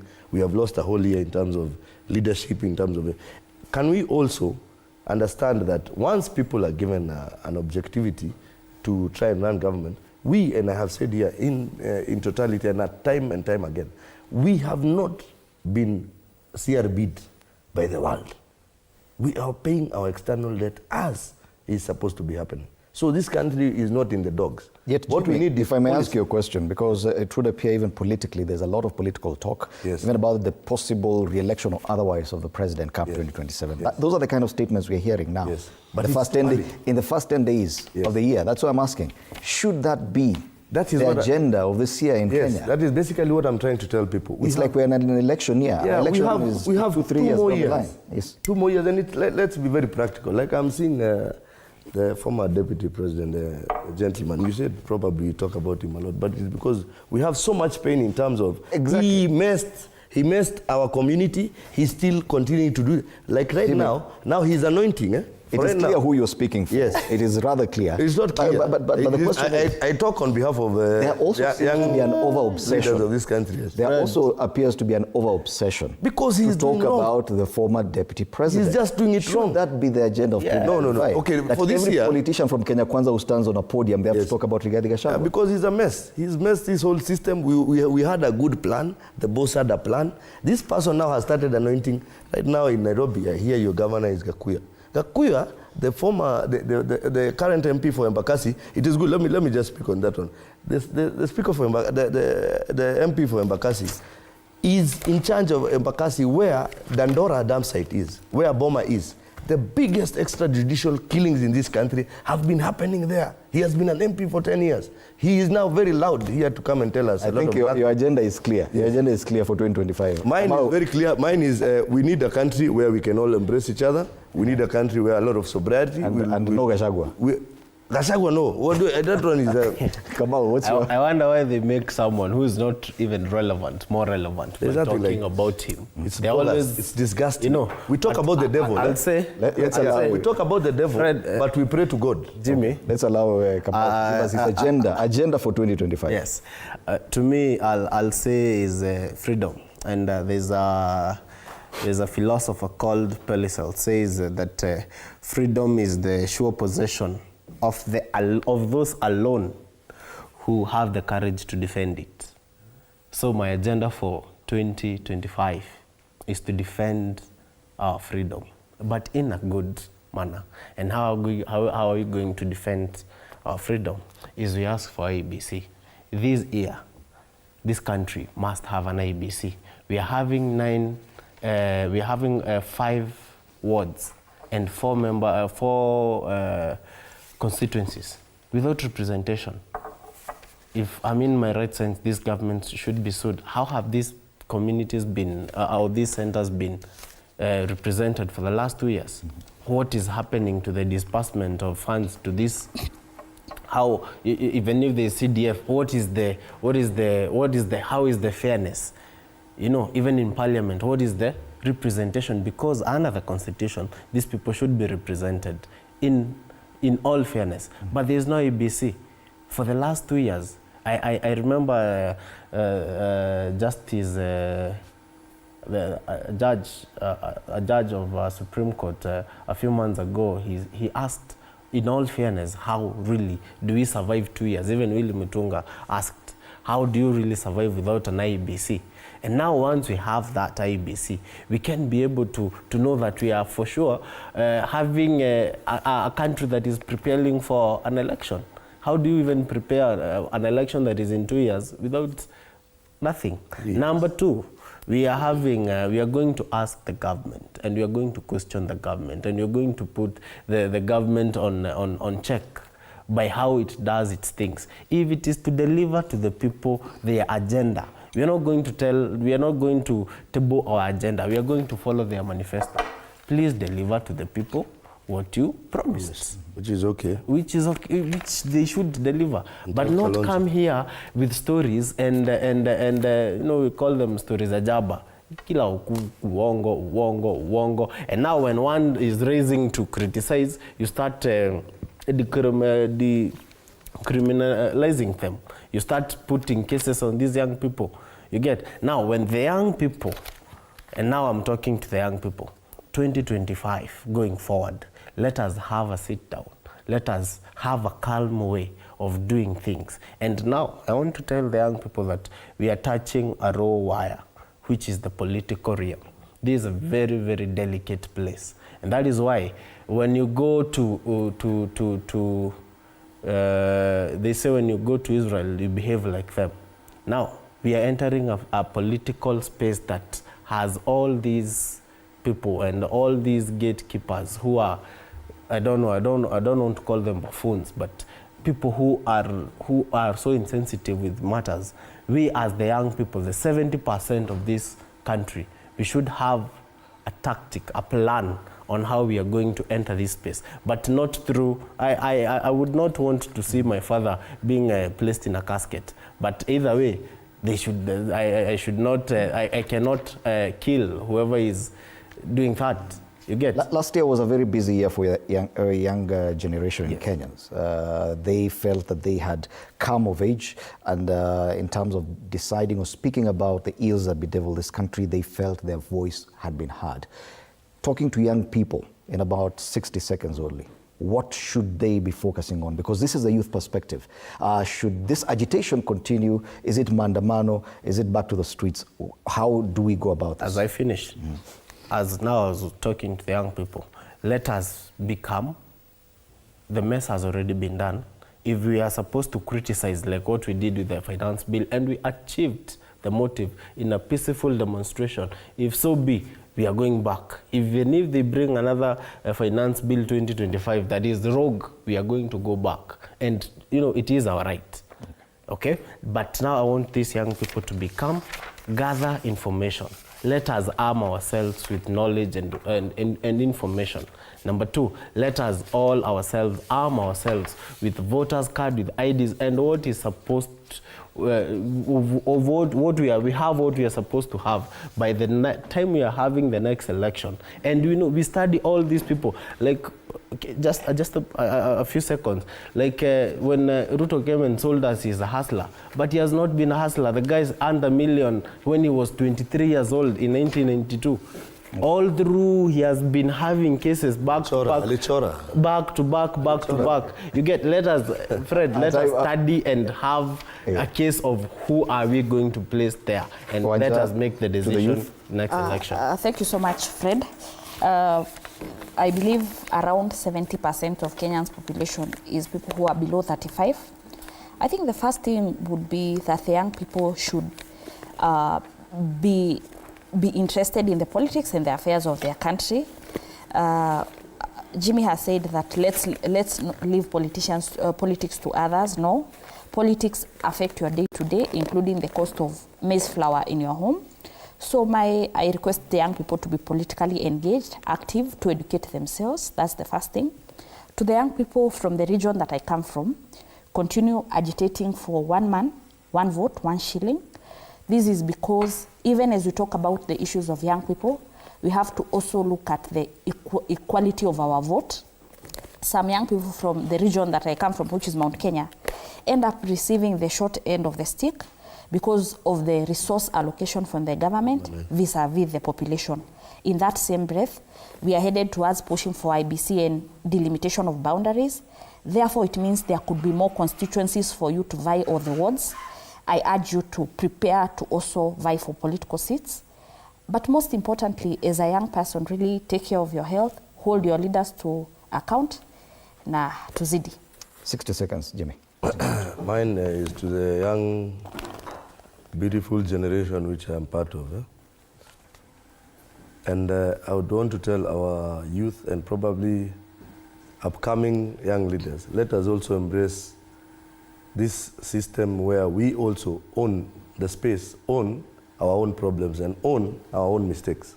Let us not be used by a few old men trying to bring a lot of diversity in the wrong ways. First, tribalism in this country is a scourge that we have really tried fighting. It may be next to impossible, but it is possible to move out of where we can say ukabila ni ufala.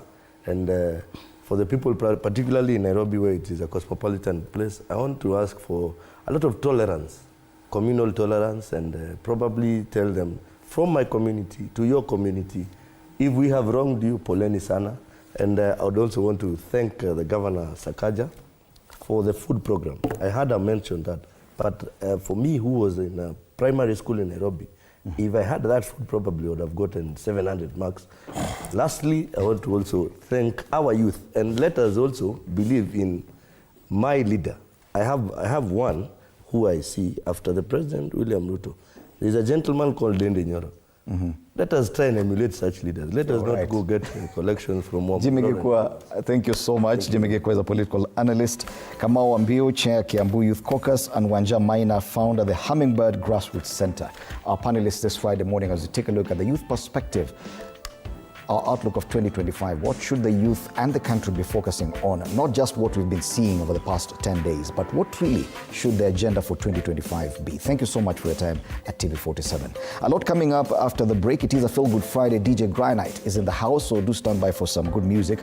Plus later on that conversation about the top trending movie, Kenyan movie, More Fire, on Netflix. Do stand by for that as well. My name is Freddie Ndimuli. Have a lovely Friday.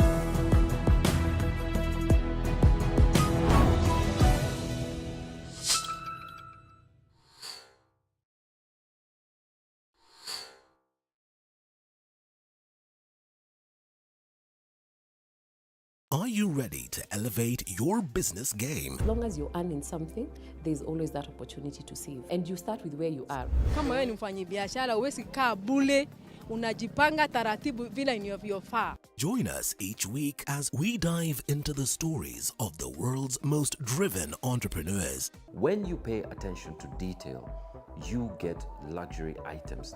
The Grind, where business meets brilliance. Tune in every Monday at 7:30 p.m. because your business deserves the best.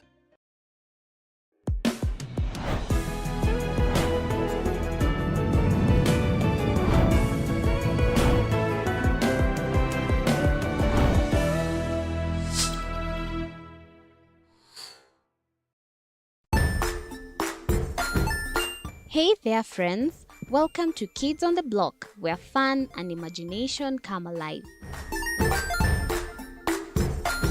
We dive into magical world filled with exciting adventures and awesome friends. What position were you in? I was number 2. What position were you? Number 1. He decided to cross the bridge by his house and look for food on the other side. We're going to do half cup of chocolate chips, and the other one, we're going to do half cup of the blueberries. So, grab your imagination hats and get ready to explore with us. Join us every Saturday at 9 a.m. for new friends, amazing stories, and tons of laughter.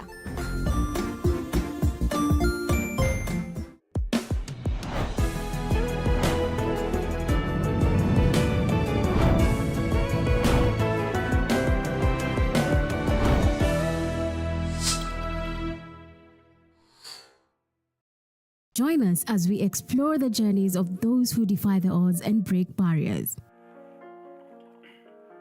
We dive deep into the stories of triumph. Sometimes when parenting a child with a special need or whatever disability, family life becomes a bit complicated and you may end up raising the child on your own.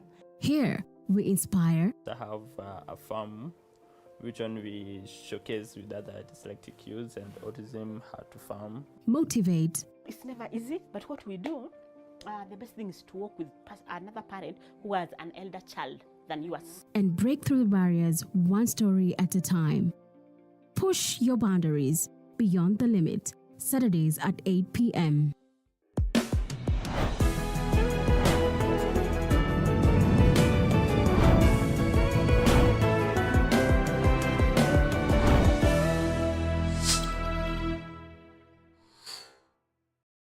Jiunge nasi tunapoangazia safari za viongozi bora.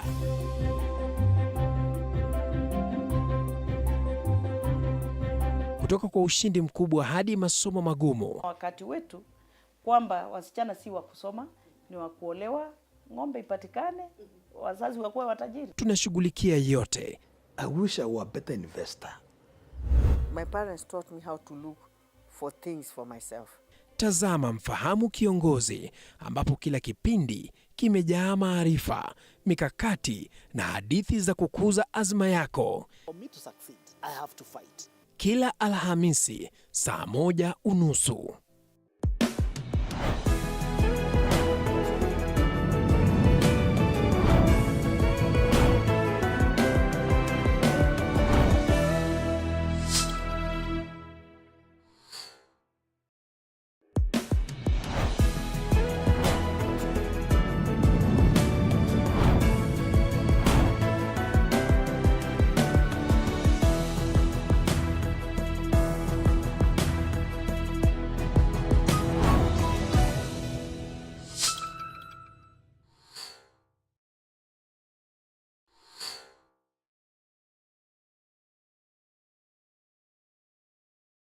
Are you ready to elevate your business game? As long as you're earning something, there's always that opportunity to save. And you start with where you are. Kama wewe ni mfanyabiashara, huwezi kaa bure, unajipanga taratibu vile inavyofaa. Join us each week as we dive into the stories of the world's most driven entrepreneurs.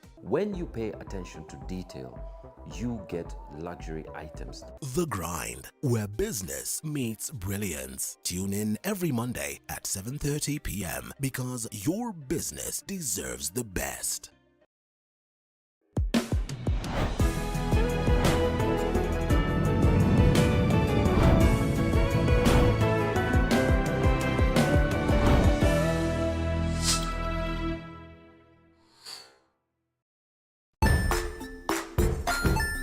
Hey there friends, welcome to Kids on the Block, where fun and imagination come alive. We dive into magical world filled with exciting adventures and awesome friends. What position were you in? I was number 2. What position were you? Number 1. He decided to cross the bridge by his house and look for food on the other side. We're going to do half cup of chocolate chips, and the other one, we're going to do half cup of the blueberries. So, grab your imagination hats and get ready to explore with us. Join us every Saturday at 9 a.m. for new friends, amazing stories, and tons of laughter.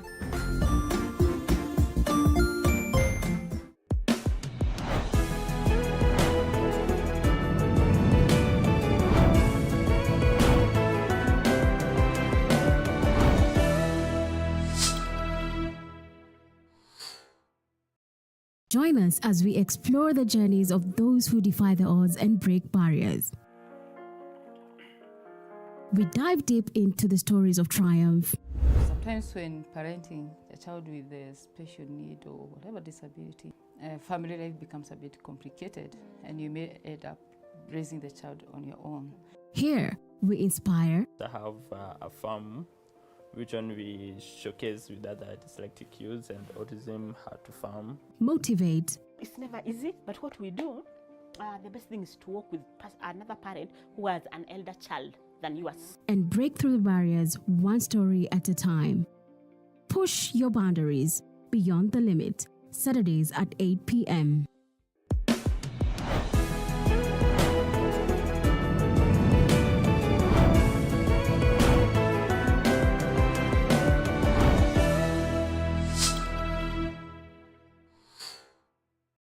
Jiunge nasi tunapoangazia safari za viongozi bora.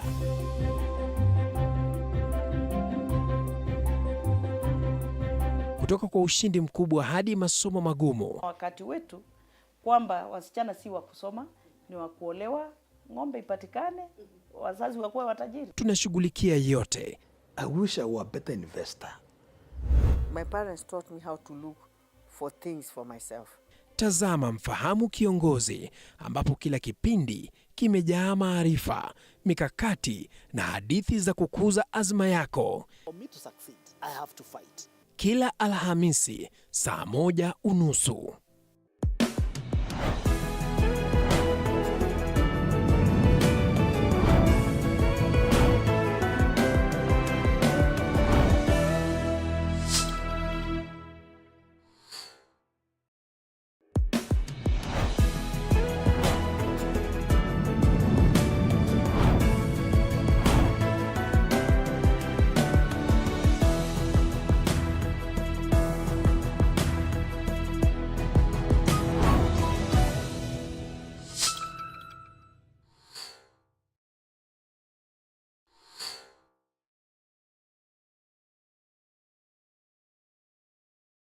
Are you ready to elevate your business game? As long as you're earning something, there's always that opportunity to save. And you start with where you are. Kama wewe ni mfanyabiashara, huwezi kaa bure, unajipanga taratibu vile inavyofaa. Join us each week as we dive into the stories of the world's most driven entrepreneurs. When you pay attention to detail, you get luxury items.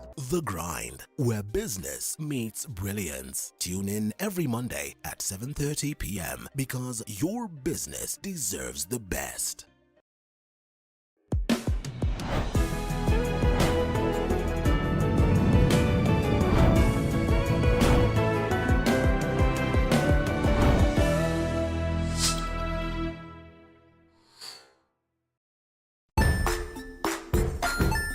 Hey there, friends. Welcome to Kids on the Block, where fun and imagination come alive.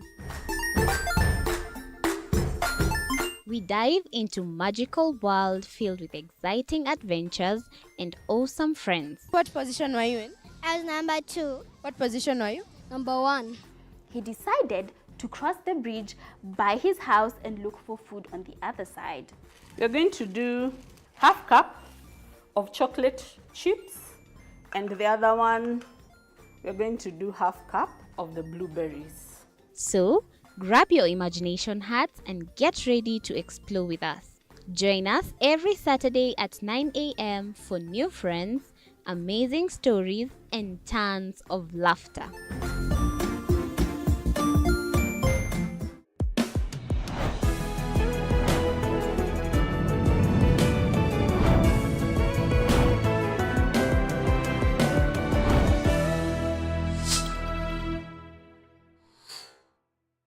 Join us as we explore the journeys of those who defy the odds and break barriers.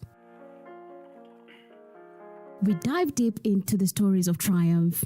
Sometimes when parenting a child with a special need or whatever disability, family life becomes a bit complicated and you may end up raising the child on your own. Here, we inspire, I have a farm which one we showcase with other dyslexic youths and autism how to farm. motivate, It's never easy, but what we do, the best thing is to work with another parent who has an elder child than yours. and break through the barriers one story at a time. Push your boundaries beyond the limit. Saturdays at 8 p.m.